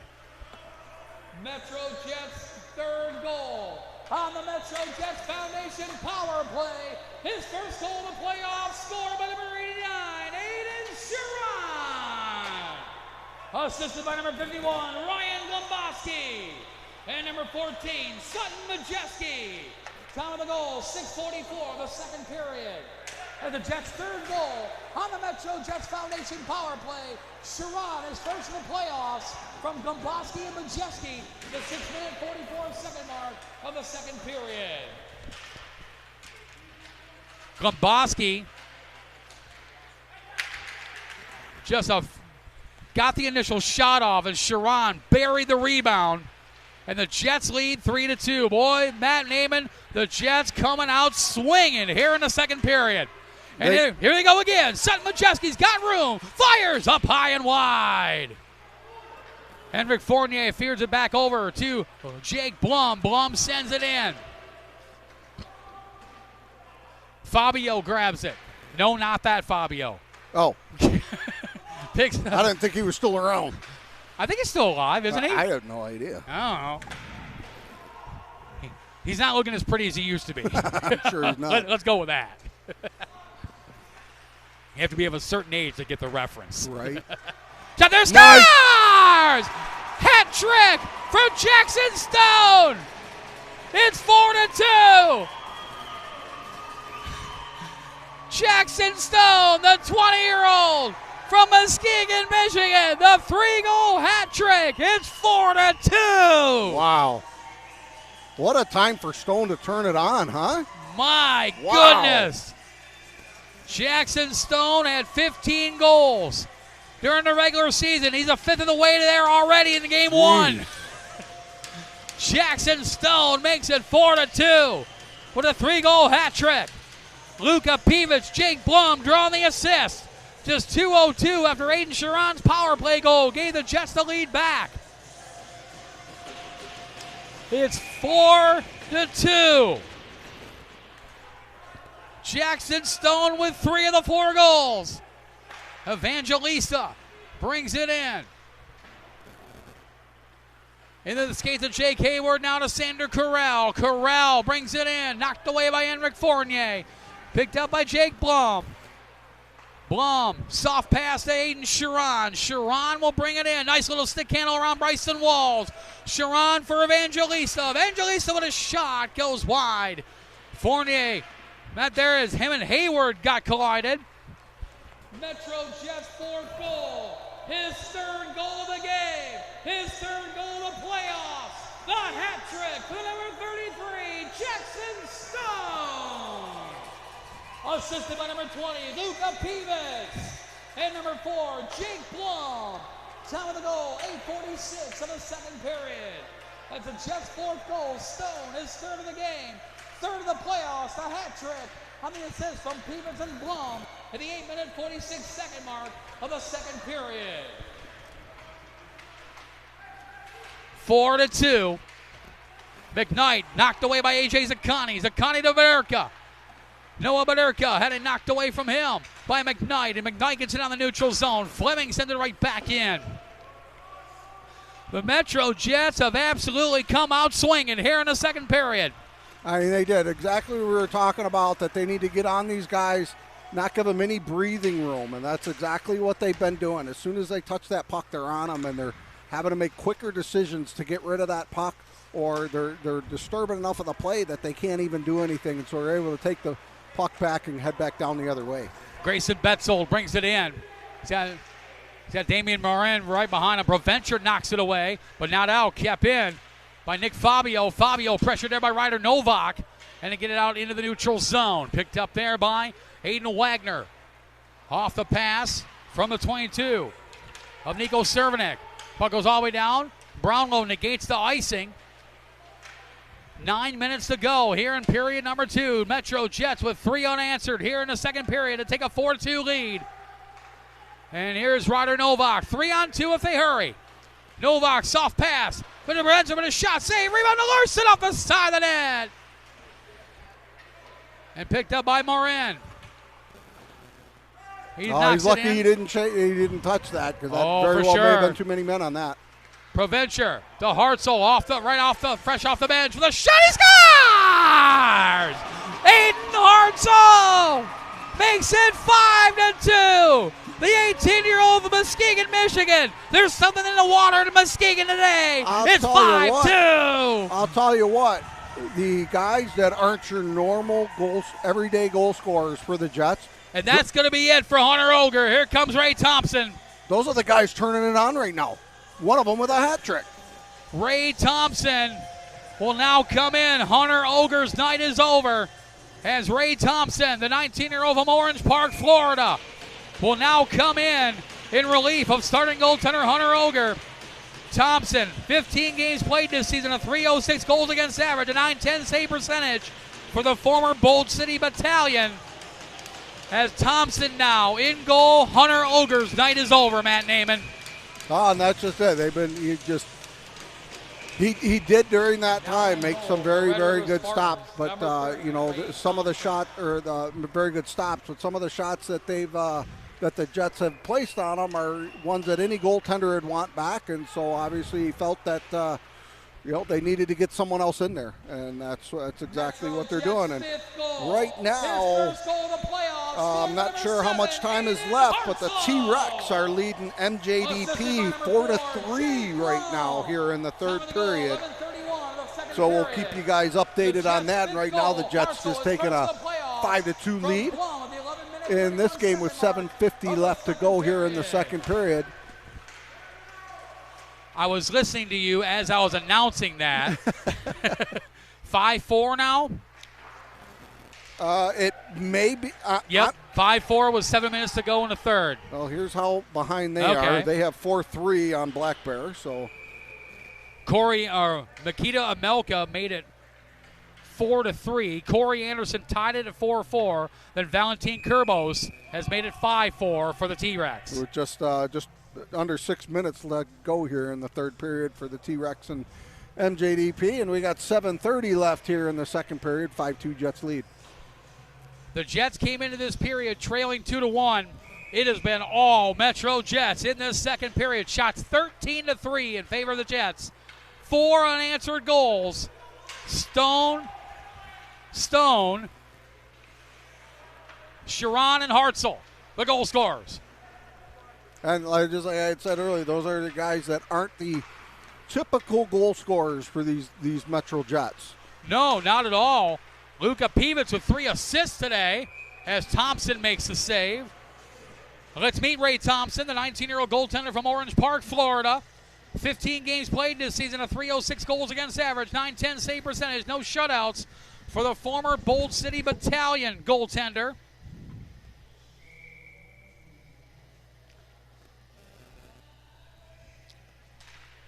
Prior to his time with the battalion, was also part of the Maine Nordiques U18 AAA program. Previous to that, with the Northern Cyclones U16 AAA program, the old AAA USPHL days. Big shot there by Hunter McKnight, and a save made by Philippe Hall. Betzold with a shot, saved by Hall. Taylor up to Gomboski. Gomboski lobs into the neutral zone, picked up by Niederman. Hall will leave it there for Jake Taylor. Taylor feeds it up to Gomboski. Had it knocked away by Niederman. Kicked away by Damian Marin. Marin now will bring it in. Marin sidesteps Jackson Stone, trying to get around Provencher. Shot there, trying to feed it a little more of a shot pass to Brownlow. And now picked up by Jake Taylor. Penalty coming to the Jets. It's gone Ryan Gomboski. I just got word that we had a tornado here in Michigan here, Matt. Oh. Yeah. And sure Gomboski just got an extra 2. Possibly. Referee Trevor Evans was signaling an extra penalty, but only 2 have gone on the board. Either way, the Red River Spartans going to try to stop the bleeding on the power play. They're 0 for 2 right now, trailing 5-2 after starting this period with a 2-1 lead. Hayward just got off the ice. Not sure what's going on there. He just went to the locker room. Huh. That's a big loss. So That's a big loss for the We'll Spartans. keep an eye on it. It didn't look like anything was wrong. That's a big loss for the Spartans, if that's the case, whether it's an injury or otherwise. Because Dave is still there. Yeah. Right. So I'm thinking maybe an equipment issue he had to go into the locker room That for. could be. I'm not sure because it didn't look like anything was wrong. I mean, And in front, score! Short-handed! A.J. Zakani! Short-handed! The 19-year-old from Grosse Pointe, Michigan. Short-handed goal. And the Jets lead 6-2. Wow. this is not what we expected here today at all. No, not at all. And A.J. Zakani, short-handed, buries it past Ray Thompson. It's 6-2 Jets. Wow. My goodness. This is not what we expected today. Not at all. Not at all. MetroJets penalty, the number 51, Ryan Bomboski. A 2-minute minor for roughing.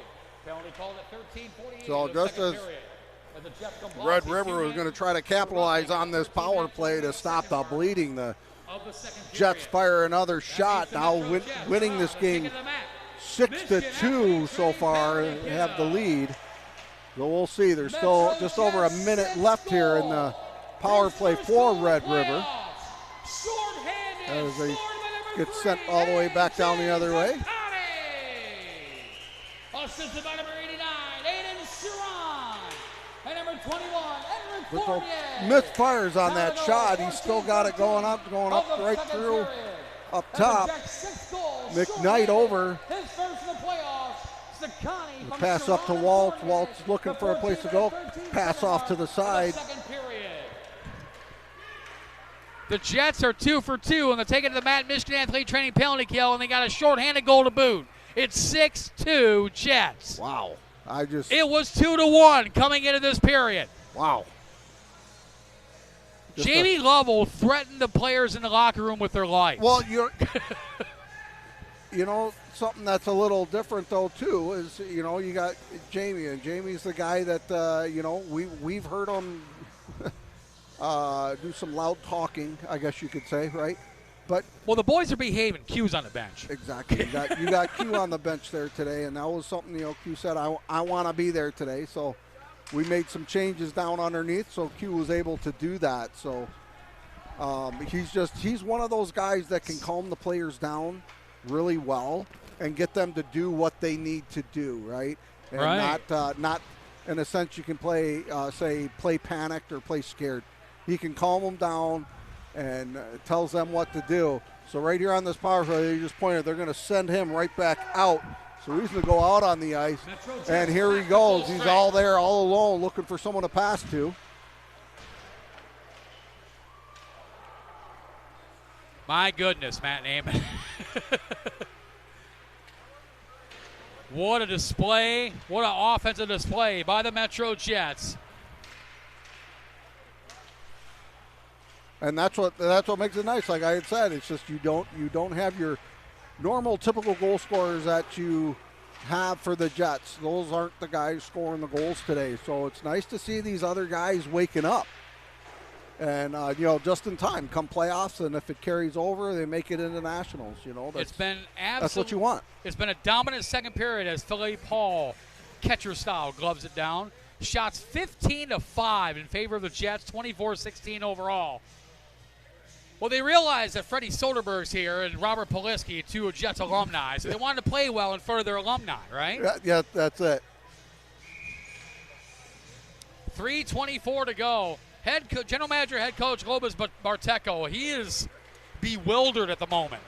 Yeah, he's there, you know, talking to the guys and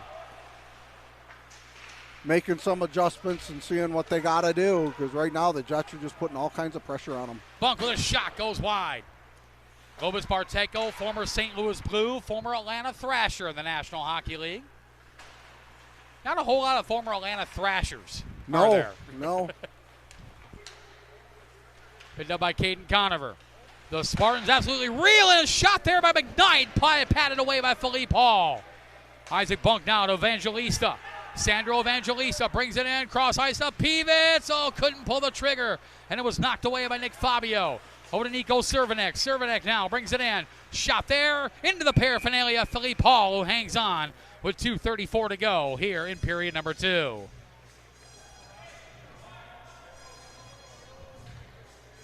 That's your son, Trevor Naiman, playing the music today, huh? Yeah. Well, he knows the MetroJets are putting on their boogie shoes at the moment with 5 unanswered goals. The Naimans are all over Mount Cummins Ice Arena today. Your entire family is working today, aren't they? Yes, they are. I think Cooper, the dog, is the guard dog out front. Yeah, he might be out front, and, Taco, our little guy, he's the ankle biter. Yes. He's out there right with Cooper. I'm more afraid of Taco than Cooper. Yeah.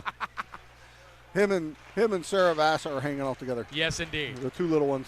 Sharon off the quick pass from Zaccani. Sharon with a shot deflected over the top of the net. Ray Thompson coming in relief of starting goaltender Hunter Oger. Right on in front of Zaccani with a shot. Saved by Thompson. Rebound comes out. Puck comes around. Sharon trying to feed it over to Zaccani.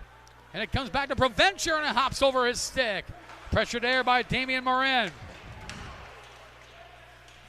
Morin, the 17-year-old from Liga Starsic Ziakov, Slovakia. Say that 3 times fast. Nope. Provencher. You said it once. That was enough for me. Yeah, that was enough. Zaccani, who scored the shorty to make it 6-2 for the Jets. Puck deflected and knocked away in the second effort there by the 71 of Maximilian Gloss, the former Vernal Oiler. Jet Jock had it knocked away by Fournier. Picked up by Ronquist. And Jake Hayward is back on the ice, by the way. Yeah, I'm thinking it might have just been an equipment issue or he really had to use the bathroom. I don't know. One of the two. But, yeah, it's nice to see he's back out there. You never want to see any of these guys getting hurt, obviously. But I didn't think it was too much a concern because trainer Dave Ross is still there. Crap, I sent the second period interview to Rich Mercero to reveal the Hammer series. Well, I'm sure Rich wants nothing to do with that. Shot save made by Ray Thompson. What do you say? What are you talking about? No, he hasn't responded yet. Oh, yeah, wait till he sees that one.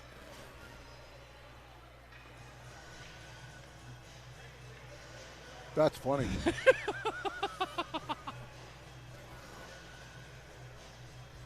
Oh, that's funny. 37.6 seconds. Yeah, I sent the text over intended for Sarah to get it, but I sent it to Rich Mercero, Director of Operations for the Reveal the Hammer Outlaw Super Late Model Series. I'm sure he's looking at his phone going, what?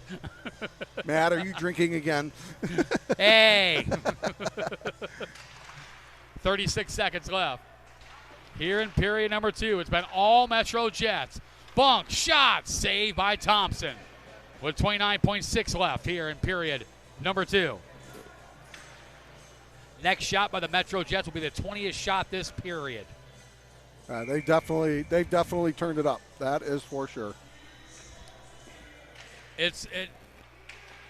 And we mean no disrespect or mean nothing bad or anything, but the Spartans are absolutely bewildered right now. They were up 2-1 the start of this period. Now they're trailing 6-2.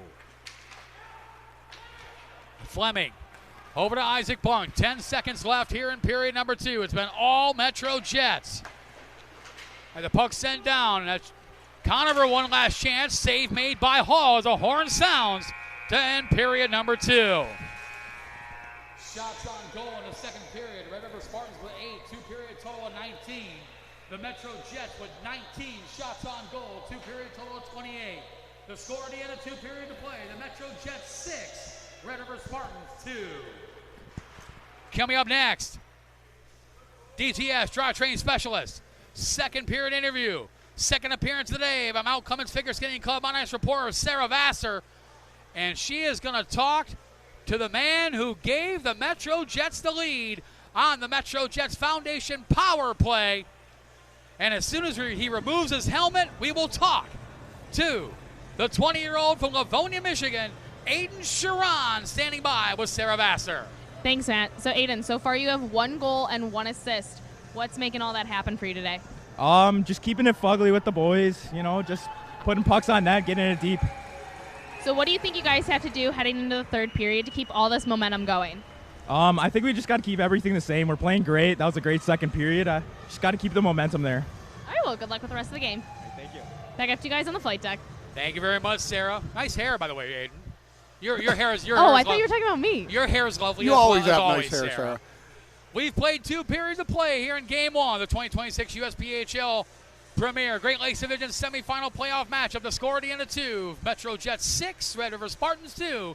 You're watching MetroJets hockey live exclusively on Black Bear TV.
And welcome back to Mount Clemens Ice Arena. We're located approximately 30 minutes northeast of Motown, Detroit, in Mount Clemens, Michigan. Game 1 of the 2026 USPHL Premier Great Lakes Divisional Playoffs semifinal round.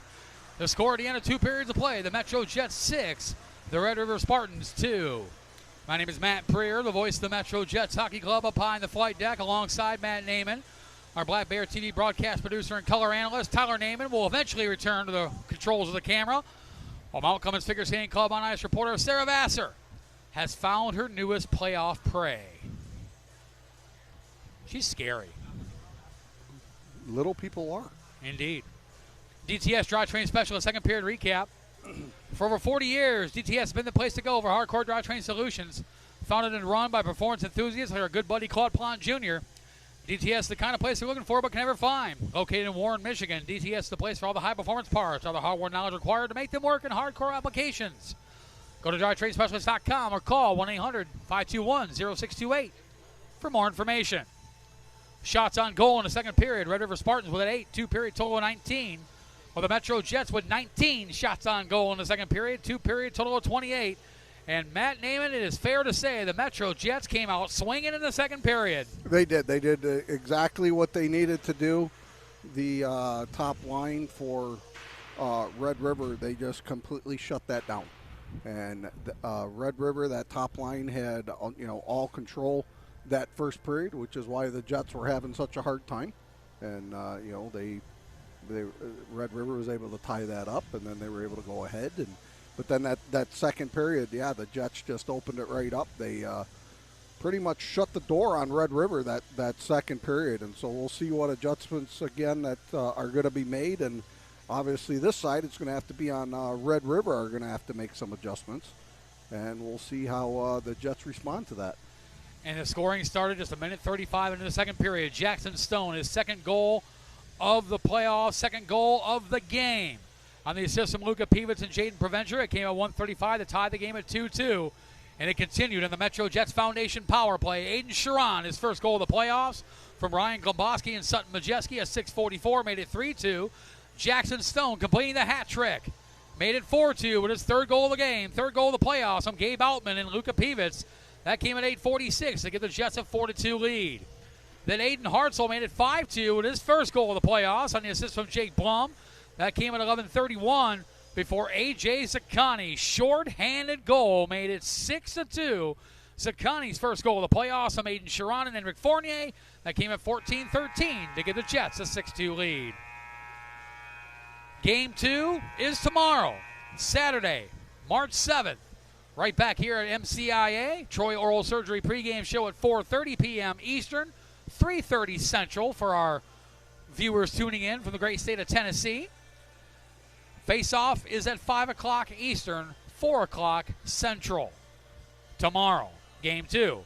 If needed, Game 3 will be on Sunday morning, March the 8th. Troy Oral Surgery pregame show, 11 a.m. Eastern, 10 a.m. Central. Face-off at 11:30 a.m. Eastern, 10:30 Central. Yeah, got that right. Yes, you did. 6-2 to score, and we do have a final from Summit Ice Center. In Lockport, Illinois, the Chicago T-Rex defeated the MetroJets Development Program 6-4. by a score of 6-4. Ilya Mosvin with the empty netter to seal it, giving the T-Rex a 1-0 series lead. Game 2 is tomorrow between those two clubs. As MJDP facing elimination tomorrow. Saturday, March the 7th.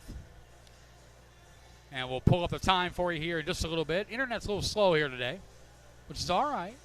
We don't mind. 4:30 Eastern, 3:30 Central tomorrow. Game 2, Chicago T-Rex, MetroJets Development Program. While Game 1 of that Midwest Division other semifinal, the Fort Wayne Spacemen will host the Chicago Crush at PSM Ice House in Fort Wayne, Indiana. Face-off at 7 o'clock. Before that, face-off at 4 p.m. Game 1, USPHL Elite Midwest Division semifinal between the Fort Wayne Spacemen and the MetroJets. That's a 4 o'clock Eastern face-off. So MJDP and Chicago T-Rex, 4:30 Eastern. MetroJets Elite, Fort Wayne Spaceman Elite, 4 p.m. Eastern. MetroJets Red River Spartans Game 2, 5 p.m. Eastern. We're going to have all 3 teams going at once. There we are. I'll be watching the one from our phone, and then we'll have the one here, and you'll have to keep track of the other one on your computer then. The other USPHL Premier Great Lakes Division semifinal set to get underway here in moments. It is the Toledo Cherokee against the Columbus Mavericks. Not even looking. Daxton Lasidi, Elliot Hartwick, the goalies. Daxton Lasidi, Elliot Hartwick, the goalies. Told you. Didn't even look. I knew. For sure, you wouldn't expect anything less, for them to put Lasidi in there. That's for sure. General Manager, Head Coach, Toledo Cherokee, Kenny Miller will play Daxton Lasidi. Till his legs fall off. Pretty much. He is one heck of a goaltender, though. Hunter Oger back between the pipes for the Red River Spartans. So head coach Lobos Barteco going back to his number 1, Hunter Oger, the 20-year-old from Glenwood Springs, Colorado. Well, and that's what just makes it interesting. They brought him back into the game. So what other changes did they make? Are they going to make? How are they going to roll their lines? Who are they going to combine with? And what is their strategy here for this third period? Because they have a lot of work to do, being down by 4 goals here. The Spartans start with the line of the Corral, Jock, and Walls line. As the MetroJets, of course, are the home team. Wearing the patriotic white uniforms, blue shoulders, and red trim. They're skating right to left on your television screen. While the Red River Spartans, who call F&M Bank Arena in Clarksville, Tennessee, home about 45 minutes northwest of the Music City in Asheville, about 20 minutes southwest of the Tennessee-Kentucky state line in Clarksville, Tennessee. They are the road team throughout the course of this series. One of the Road Reds with a white, gray, and black trim. They're skating left or right on your Black Bear TV dial, whether it's your Android, your iPhone, your iPad, your laptop, your big screen TV. However and wherever you're watching us, including with your earbuds in your ears, as some of the parents have started to do about mid-season. We appreciate you tuning in to MetroJets Playoff Hockey live exclusively on Black Bear TV. Oh my! A turnover, giveaway, and a goal. Bryson Walls, his 2nd of the game, 7th of the season. A costly turnover behind the net by Jaden Provencher, and the Spartans trail by 3. That's just, it's the little things, and right there, it was one of the little things that the Provencher did not do. He didn't clear that puck out of the back there. They were able to get that, and they buried in. Now they're only down by 3. 45 seconds into the third period, the Spartans catching a break here in early going. Bryson Walls, his 2nd of the game, 7th of the playoffs, has pulled the Spartans to within 3. Grayson Betzold with a shot. The pass was deflected wide. But back over to McKnight with a shot, and he scores!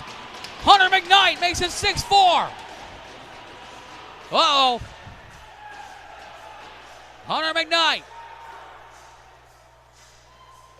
No, you got to wonder, was that goaltender change the shot in the arm they needed? It's those little things like that can, change the momentum of the game. They got that one quick goal, and right here, just a few seconds after, 45 seconds in, they score their first goal. And heck, I think it might have been another 15 seconds from there. They score again, now only down by 2. Hunter McKnight, the 20-year-old from Ottawa, Ontario, Canada, his 2nd goal of the playoffs, has pulled the Spartans within 2. They trail 6-4.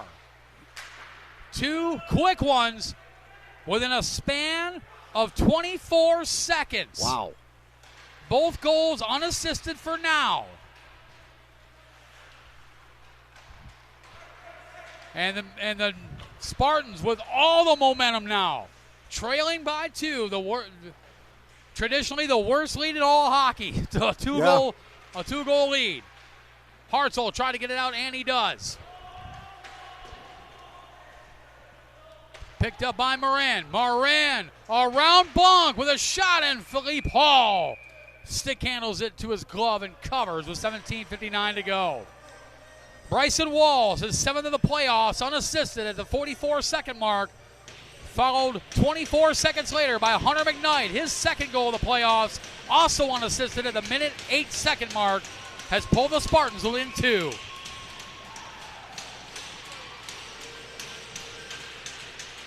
Face-off won by the Jets, picked up by Evangelista. Evangelista will send it in. Red River Spartans' 3rd goal.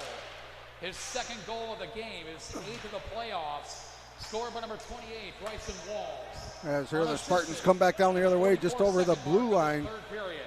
Hayward tried to make a play on that, wasn't able to do it. Here comes Owen Coulter coming around, takes a shot. Stopped by Olger Fournier, has it up at the blue line. He pops it out in the center. Red River Spartans' 4th goal, his 2nd goal of the playoffs, scored by number 21. Tried to get it back up top to Fournier, took a tip off a stick, and here comes Red River back down the other way. And Philippe Hall's just going to cover that one up. McKnight, his 2nd goal of the playoffs, unassisted at the 1-minute 8-second mark of the 3rd period. There we go. 2 quick ones in 24 seconds. Bryson Walls, his 8th of the playoffs, 2nd of the game. Then Hunter McKnight, 2nd of the playoffs, has pulled the Spartans within 2. Someone other than that Walls, Corral, Jock line scored, and it was Hunter McKnight. Yeah, and that's, both teams right now, not your typical scorers that are scoring goals, and that's what, that's one of the things that the teams are going to be looking forward to, which guy's going to step up. Hunter McKnight, we talked about in the Troy Oral Surgery pregame show, had a 24-game stint with the Guelph Storm in the Ontario Hockey League back in the 2022-2023 season as a 16-year-old. Sharon over to Zakani. Zakani shot up high and wide. Daniel Luska grabs it. Luska pressured there by Caden Conover. Now Conover goes after it. Met there by Lucas Larson. Conover skates around Larson. Feeds it across, was looking for Hunter McKnight. McKnight pressured by Sharon, knocked away by Isaac Bunk, was kicked away by McKnight, and now here comes Lucas Larson. Over to Isaac Bunk. Bunk pressured there by Carson Brownlow. Bunk with a shot, saved by Oger. Comes back to Bunk. Bunk, cross ice, looking for, and it bounces off over the stick of Ryan Gomboski. And Jackson Stone grabs it away from Morin. Isaac Bunk now over to Tyler Fleming. Fleming now. Jets were in the midst of a line change. That's going to be an icing call with 15:51 to go here in the 3rd period.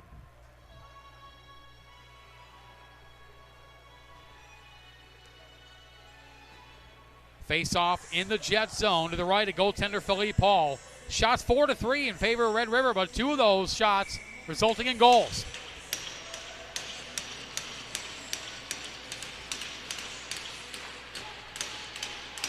A seesaw battle, to say the least. Oh, yeah. It was pretty even in the first period, 2-1 Spartans. Second period was all MetroJets. And less than 5 minutes here in this 3rd period, it's been all Red River Spartans. Yeah. Comes over to Jet Jock. Jock sidesteps Henrik Fournier. Tried to feed it across to Bryson Walls. Was knocked away by Jake Blum. Corral tried to backhand it over to Jet Jock. Knocked away there by Jackson Stone. Gets it over to Luca Pivas. Got 3 assists today. Gomboski to Fournier. Fournier deflects it up, and Oger will just cover. And now Hayward and Fournier discussing dinner options for after the game, and Fournier's telling them, you need to go to the Golden Greek, but they close at 8 o'clock tonight.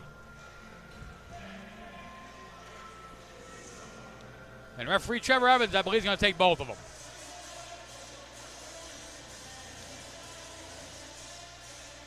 Indeed he is. So Fournier and Hayward will head off.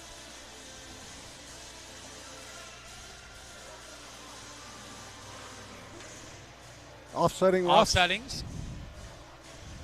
minors, so a couple minors for roughing. 2-minute minors for chit-chatting. For discussion. 2-minute minor for discussion. Yeah. Picked up by Betzold. Pressure there by Jake Taylor. Taylor takes it away from Betzold. Now Taylor's got speed. Feeds it across. Too far for Novak. Knocked away by Cooper Walling. Over to Julian Niederman. Niederman bouncing puck to Betzold. Betzold backhanded into the Jet zone. Brought right back out by Noah Baderka. Over to Jaden Provencher. Provencher with a shot into the glove of Hunter Oger, who hangs on with 14:45 to go here in the third period.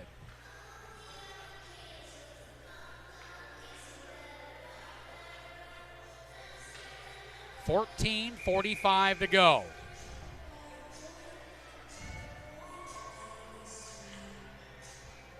Couple minors for roughing for Henrik Fournier and Jake Hayward.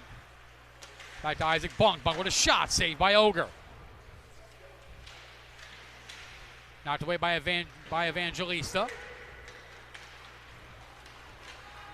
And picked up by Damian Morin. Knocked away. Nice play there by Isaac Bunk. Another nice play by Bunk. Now Gabe Altman's got some speed. 3-on-2 if they hurry. Altman was looking for Bunk. Instead found the 22 and Nico Cervenek. RedRiver Spartans penalty to number 11, Jake Hayward. Oh, a big hit there by Fabio and Altman right there on center ice as the Jets get it back in the zone. But here comes Corbell back the other way. Hayward, the Jets Fournier, both 2-minute minors for roughing. The Jets settle down and get it back into neutral ice as Coulter is going to just send it right back in. Picked up by Fabio. Was pressured there by Aiden Hartzell. Corrals grabbed it. Knocked away by Aiden Sharon, but Bryson Walls takes it away from him. Sharon returns the favor, but now picked up by the 71 of Maximilian Gloss. Hartzell turns around and fires up. Puck goes wide. And Fabio wraps it around the boards for Gloss. Played 20 games for the Vernal Oilers before the Jack Tracy trade. And Gloss was pretty good. 2 goals, 11 assists, 13 points in 20 games for the Oilers before coming to the Spartans. Played 3 games in the regular season. For the Spartans, picked up a goal. Aiden Sharon will take the draw against Hunter McKnight. Sharon wins that draw. Zaccani sends it in. Cooper Walling grabs it. Got it on the neutral zone. Sent right back in by Jake Taylor with a little bit of help from Aiden Sharon. 13:20 to go here in the third period. Game 1, 2026 USPHL Premier. Great Lakes Divisional Semifinal Playoff action. Game 2 is tomorrow, Saturday, March 7th, right back here at MCIA. And in that other Great Lakes Division semifinal, just underway, Toledo Cherokee, Columbus Mavericks. Sharon with a shot into the glove of Hunter Oger, who hangs on. 12:54 to go here in the third period.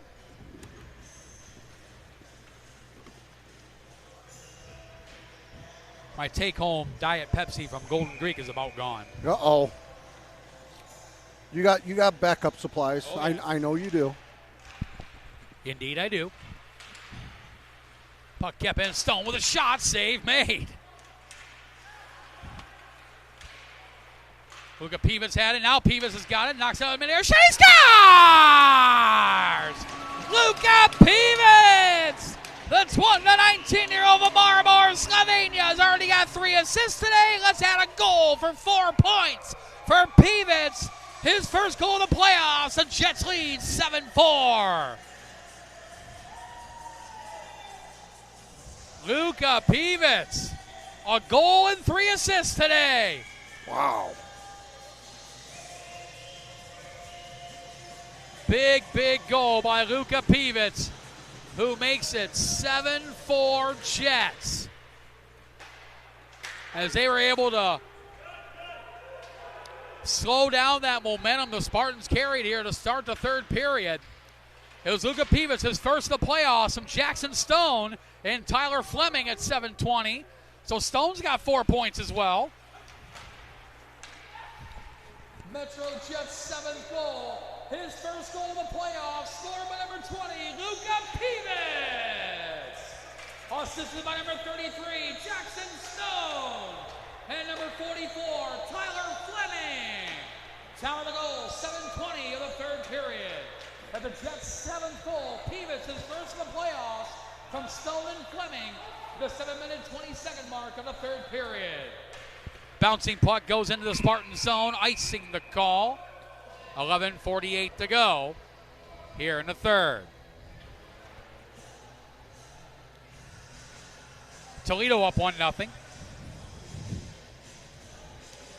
Just over 4.5 in there. Casper with the goal. The ghost. He'll come up here in a little bit. So the Cherokee lead 1-0. The winner of this series will play the winner of that series. Home ice to be determined. Ryder Novak trying to feed it back to Noah Badurka. Was knocked away by Conover, who avoided the check by Provencher. Jake Taylor wraps it around the boards for Badurka. Couldn't get it out. Kept in. Conover looking for Betzold. Betzold gets it back. Feeds it back to Julian Niederman. Niederman with a shot. Blocked there by Badurka. And Badurka lost the wheel. Otherwise, he'd have had a breakaway. Lucas Larson brings it in. Over to Ryder Novak. Backhand shot. Saved by Oger. Comes back to Provencher at the point. Provencher sends it over to the corner. Owen Coulter will grab it. Feeds it over into the corner. Julian Niederman will grab it. McKnight now over to Conover. Conover had it knocked away by Jaden Provencher. Good to see Provencher back on the ice after the responsibility, if you will, of that third goal by the Spartans. The coaching staff has a lot of faith in Jaden Provencher, the 19-year-old from Chesterfield, Michigan. 10:30 to go. Yeah, when you have a little something like that, it can really shake up your confidence, so to say.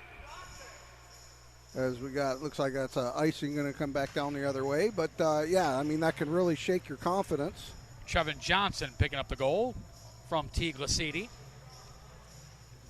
Dax Lacidi's younger brother. Tyler doesn't like that. Well, Toledo up 7-1 in shots. Well, that's how you score goals. That's how you win games. Can't score goals, you know. Put shots in the net. You know, and some of these guys, you know, they can get the necessarily shots, but you could get so much more. But they try to do that extra move, that a little bit too much. Gomboski's shot, a soft shot, and Oger's easily able to hang on to it. So is that the case? Is that the case? I don't know. Found something new to drink. Body I've armor. had those. Oh, yeah. Those are good. Yes. And they work really good, too. Indeed. So does Monster, though. Yes. I'd have a heart attack if I drank Monster. Coffee and then, finish it up with a Monster? Right. Come on. Ugh. I'll be up till tomorrow's game. Right. Fournier. Backhand passes Zakani. Zakani looking for Gomboski. Knocked away there by the 11th Jake Hayward. Mentioned it before, we'll mention it again. You're going to see a lot of Jet Jocks, Sander Carell and Bryson Walls. You're also going to see a lot of Jake Hayward and Jacob Ronquist, the top defensive unit for the Spartans. Jake Blum deflects it in. Blum's had himself a good game today. Yeah, he's been real solid. You can actually just keeping an eye on him. You can really see keeping track of the guys coming down on him and seeing what's going on with the play, where it's at. He's doing a good job tracking where it's at to know where he needs to be. The 20-year-old from Port Huron, Michigan, has got an assist today. Cooper Walling sends it in, deflection by Jet Jock. Zakani spins around Walling. Picked up by Julian Niederman. 9 minutes remaining here in the third period. MetroJets up 7-4. Jackson Stone, 3 goals and an assist. Luka Pivitz, a goal and 3 assists. Hunter McKnight backhands it in, picked up by Daniel Luska. Luska pressured there by Caden Conover. Was able to get it over to defensive blind mate Jake Taylor. Taylor's pointless today, ironically. And puck deflected up and out of play. 8:34 to go here in the third period.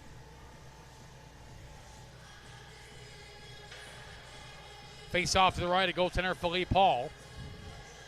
Well, Columbus got 2 shots now. You get home, you going to watch that game? Yes. Yes. Yeah, I'll be keeping an eye on that one for sure. Yeah. Backhanded by Majeski. Now Pivot's off to the races with Nick Fabio. Fabio gets there. Wraps it around the boards for Caden Conover. Conover off pressure into the boards by Jaden Provencher. and picked up by Jackson Stone. Stone now to Jake Taylor. Taylor off the boards, looking for Peavitz. Instead found Caden Conover. Off the linesman. And now Peavitz grabs it. Peavitz just slobs it in. Bouncing puck on Oger. Jets in the midst of a line change. Damian Moran grabs it. Pressured off the puck there by Isaac Bong, and it goes right back into the Spartan zone. Deflected in. Icing negated. Forces Isaac Bunk to play it. 7:45 to go here in the third period. That one's going to be icing. Really? I'm gonna go with yes. Who's letting your dogs out right now? You guys are all here. No, the wife and my daughter-in-law and daughter actually went home already. She went home during a playoff game? Yeah, she's been having issues with her shoulder, and it's causing her arm to go numb. Oh. So, yeah, not cool, and so it's pretty uncomfortable. I gotcha. Shot was deflected, picked up by Tyler Fleming. The Ryder Novak, who got it out in the neutral zone. Hayward sends it right back into the waiting stick of Tyler Fleming. Off the boards. Icing negated, forces Jacob Ronquist to play it. Pressured by Aiden Hartzell. But Durga couldn't keep it in. Picked up there by the 91 of Carson Brownlow. Brownlow knocked off the puck, and Isaac Bunk wraps it around. And that could be icing. No, it's not icing. As linesman Rob Vanderlander felt that could have been played. Big hit on Cervenek by Ryder Novak. Jet Jocks spins around Henrik Fournier with a shot blocked there by Jake Blum. And now off to the races is Owen Coulter. Coulter pressured there by Cooper Walling. Nice play, defensive play by Walling. Otherwise, Coulter was on a break. Jet Jock will send it over to Bryson Walls. Walls around Fournier. Backhand shot, save made. Hall couldn't corral the puck, and the puck is still loose. 6:20 to go. And puck sent all the way down. No icing on that one. No icing again. Julian Niederman's got to play it. Pressure by Gabe Altman. Evangelista's there. As they battle on the boards, Gabe Altman right in the thick of three red jerseys. Before Sander Corral comes out with it. Corral, bouncing puck. Walls knocks Taylor to the ice. Shot saved by Hall. Walls looking for the hat trick himself. Picked up by Evangelista. Sandro Evangelista will bring it in. The 19-year-old from Washington Township, Michigan, through the goal mouth off the stick of Oger. Nick Fabio grabs it. Up to Hunter McKnight. He's got a goal today. Offside with 5:33 to go here in the third period.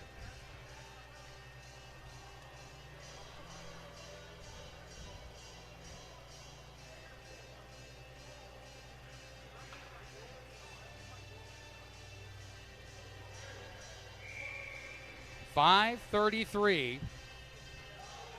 If you're Lobo Sparteco, do you pull the goalie at some point? Yeah, you have to. I mean, being down 3, you gotta try something. You're either gonna lose the game, or you're gonna pull them and lose the game. Yeah. Or you take your chances of at least getting that quick goal, shorty, or drawing a penalty, scoring on that. So there's obviously some options, but I think that's gonna have to be played. Less than 5 minutes to go here in the third.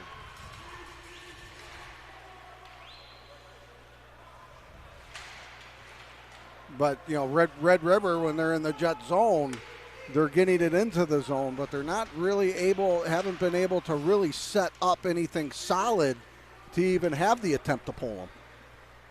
Peavitz gets there ahead of Niederman.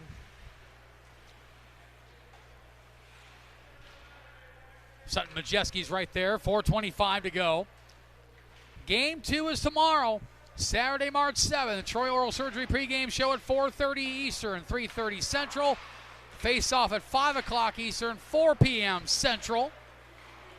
as Clarksville, Tennessee, the home of the Red River Spartans, are in the Central Time Zone.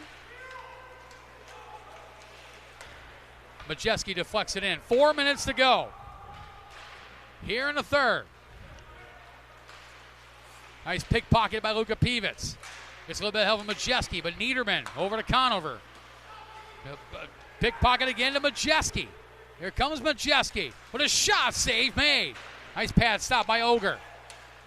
Bunk to Jackson Stone. Stone sends it over into the corner. Cooper Walling is there. 3:35 to go here in the third period. Conover into the neutral zone. Isaac Bunk knocked on the puck by Bryson Walls. Bouncing puck goes into the corner. Sander Corral is there. Corral, Jock, and Walls' line have had a good day, but the Jets have had a better day. Puck comes over to Jet Jock. Go back over to Hayward. Hayward now. Jet Jock with a goal and assist today.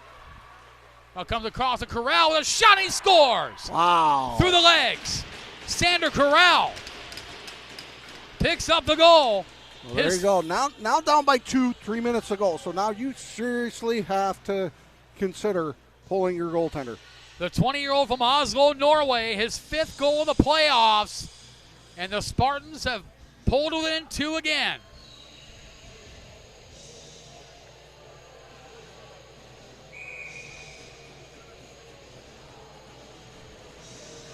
.304 to go here in the third period. The Jets now clinging to a 2-goal lead as Sander Corral with the goal, his 4th of the playoffs from Bryson Walls and Jet Jock at 16:56. Shot there off the blocker of goaltender Philippe Hall. Red River Spartans' 5th goal, his 4th goal in the playoffs, scored by number 33, Sander Corral. The Red River's going to have to find a way to get it back in the zone as Outman just takes it just over the line, just off sides. The Spartans' 5th goal, Corral, his 4th in the playoffs. Red River's going to have to find a way to lock it in over in the Jet zone so they can pull goaltender Oger to get that extra man out on the ice. 2:27 to go. Keep one eye on the puck. Keep one eye on goaltender Hunter Oger, and keep a third eye on head coach Lobos Borteco. Picked up by Corral. Oger's starting to make his way out, but the puck comes out in the neutral zone. 2:10 to go here in the third period. Ronquist over to Corral to Jet Jock. Jock will send it over to the corner. Oger about halfway, and here comes Oger. Empty net to our left. Extra attacker on the ice, and it's Hunter McKnight. Over to Hayward. Arguably this. And now Fournier with the puck. He'll send it across. And a penalty coming. This could be, maybe. They're going to discuss this. As Hayward broke his stick over Enric Fournier's in an attempt to negate that scoring opportunity. So if the face-off comes to center ice, that's a goal because it was an empty net. Instead of in lieu of a penalty shot, Matt Naiman, that will be an awarded goal because of the empty net. And they're going to discuss this. So again, a penalty shot does not apply here. Because it was an empty net, the referee, in this case Trevor Evans, has the option of awarding a goal to Enric Fournier because of the empty net. Because in this case, a penalty shot would not apply. In the 8 years I've been here, this would be a first for me. I've heard about that because rule. In theory, if you award a penalty shot, Enric Fournier would be going in on an empty net. Yeah. And 99.999% of the time, you're not going to miss an empty net. They're going to discuss this. It's a goal. And they're calling that a goal. Enric Fournier with a goal. It's 8-5. So again, because it was an empty net, a penalty shot does not apply here. When there is an empty net, that means if in lieu of the penalty shot, a goal is awarded. It's good to be a former referee. You don't see it very often. There, like that? Pretty much. Nice call, ref. Yep. MetroJets' 8th goal. I finally got to use that one. Scored by number 21, Enric Fournier. All right, so that's something you don't see that every day. You don't get to see a call like that every day. In 8 years I've been here with this MetroJets team, that's a first for me. But that makes perfect sense, Matt, with what you're saying, because you can't award a penalty shot. There was no one in there. There was no one in the net. Because he'd be going in on an empty net. So the referee, Trevor Evans, had the option of awarding a goal, and that's exactly what he did. 8-5. The MetroJets on their way to game 1. Puck comes in the neutral zone. 1 minute remaining in the third period. Jake Taylor over to Jaden Provencher. Provencher over to Majeski, but a half step offside. Enric Fournier with a goal and an assist today. So the MetroJets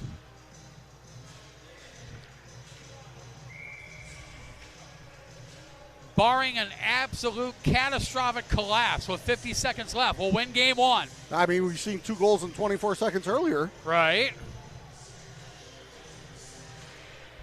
That's the thing with a game of hockey. It's also a game of inches, and it can change really quick. For sure. Gabe Outman, as he goes flying, stick goes flying. He tried to elude to 77 Nick Fabio. Picked up by Nico Cervenek. Cervenek pass partially deflected over the 29 of Ethan Smith, who has not seen a lot of ice time today. Evangelista up to Outman. 20 seconds left. MetroJets are going to go up 1-0 here in the USPHL Premier Great Lakes Division semifinal playoff matchup with a victory in a track meet over the Red River Spartans, 8-5. Provencher will wrap it around the boards, and the horn will sound. The Jets win Game 1. Final score, 8-5. Shots on goal in the third period. Red River Spartans with 9, game total of 28. Or the MetroJets with 13, game total of 41. Final score, MetroJets 8, Red River Spartans 5. Jets lead the semifinal series 1-0. Game 2 is tomorrow, Saturday, March 7th. Face off at 5 p.m. Your SESpayroll.com. 3 stars of the game. Your number 3 star for the Red River Spartans with 2 goals and 1 assist, the number 28 of Bryson Walls. Your number 2 star of the game, which will be for the MetroJets, 1 goal, 3 assists, the number 20 of Luka Pivets. And your SESpayroll.com player of the game and your end of the game interview. The 3-goal hat trick, as well as 1 assist for the MetroJets, the 33 of Jackson Stone. He is your SESpayroll.com player of the game. Big win by the MetroJets here in Game 1. Hey, Tyler, why don't you zoom in on Outman's hair while they're there? Yeah, right. Yeah, look at. Yeah, he got into a fight with bleach here. I don't know what happened. He's a leopard. Yeah, right. It's something. Jackson Stone, your SESpayroll.com player of the game. Yeah, Tyler, check out Gabe Outman's hair. Tyler, zoom in on Gabe Outman's hair quick. Yeah, right there. Look at that. Look at that. That's some. He got into a fight with a bleach bottle and lost. Is what happened there. Wow. SESpayroll.com player of the game. The 3-goal hat trick, 1 assist for Jackson Stone, who is standing by for the second time today with Mount Cummins Figure Skating Club on Ice reporter Sarah Vassar. Thanks, Matt. So, Jackson, you had 3 goals and an assist today. What's your secret? Water. I don't even know. He tried getting out of the way. That's funny. I love it. I don't know. I just got good sleep, got good breakfast and lunch, and I guess it just worked out today. So you guys have another game tomorrow. What do you think the team has to do heading into that to prepare? I mean, we had some moments today. We just got to capitalize. We got to be capitalize on their mistakes, and we got to not make mistakes for ourselves.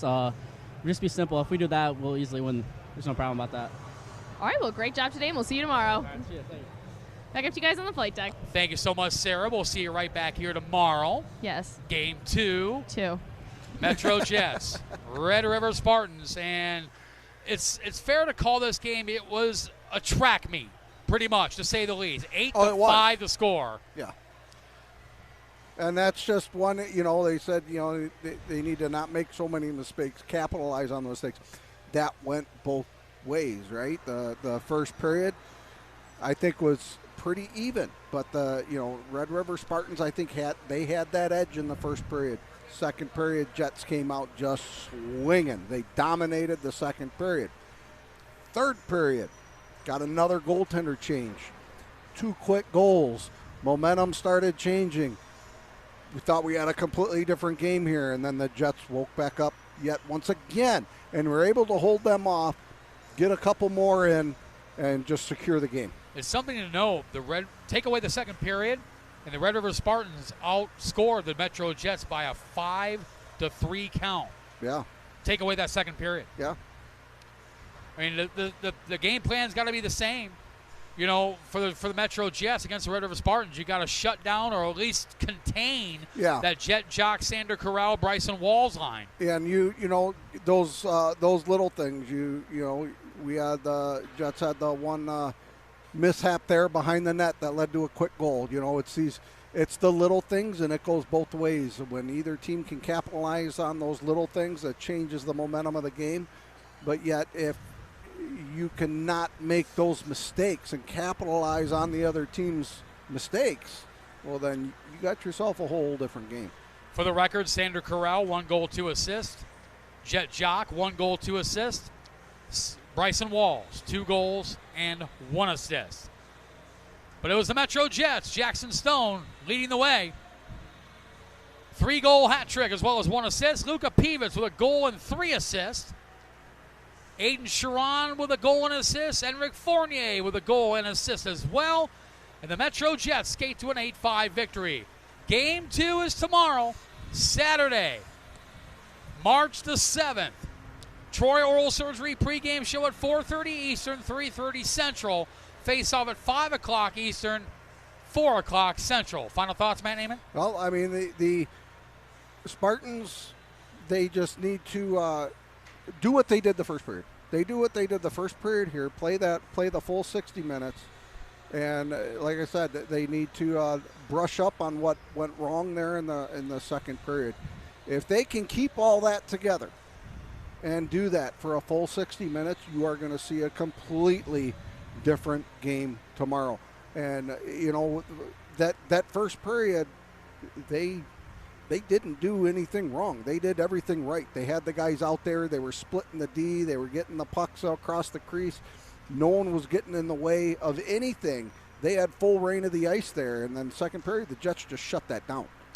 Final score, 8-5. Jets lead the series 1-0. While at the end of 1 period of play, down in Team Toledo Ice House in Toledo, Ohio, it's a 1-1 tie at the end of 1 period. Chevin Johnson with a goal for Cherokee. Thomas Eggleston, the goal scorer for the Mavericks. We'll see you back here tomorrow, Saturday, March 7th. Once again, Troy Oral Surgery pregame show at 4:30 Eastern, 3:30 Central. Face-off at 5 o'clock Eastern, 4 o'clock Central. For all of us with the MetroJets Hockey Club, for Pete Kamick, Justin Kinville, Jimmy Lovell, Jake Howie, Danny Vanderweel, Randy Wilson, Mike Sutt, Joe Muller, Scott Sturgeon, Paulie Sheridan, as well as Matt McKinder, all the volunteers and staff here at Mount Clemens Ice Arena, as well as with us in the MetroJets Hockey Club. For Tyler Naiman, the man on the camera, for the lovely and formidable Mount Clemens Figure Skating Club on-ice reporter Sarah Vassar, and for my partner in crime, Matt Naiman. My name is Matt Preer, the voice of the MetroJets Hockey Club. Final score, Game 1, MetroJets 8, Red River Spartans 5. MetroJets lead the series 1-0.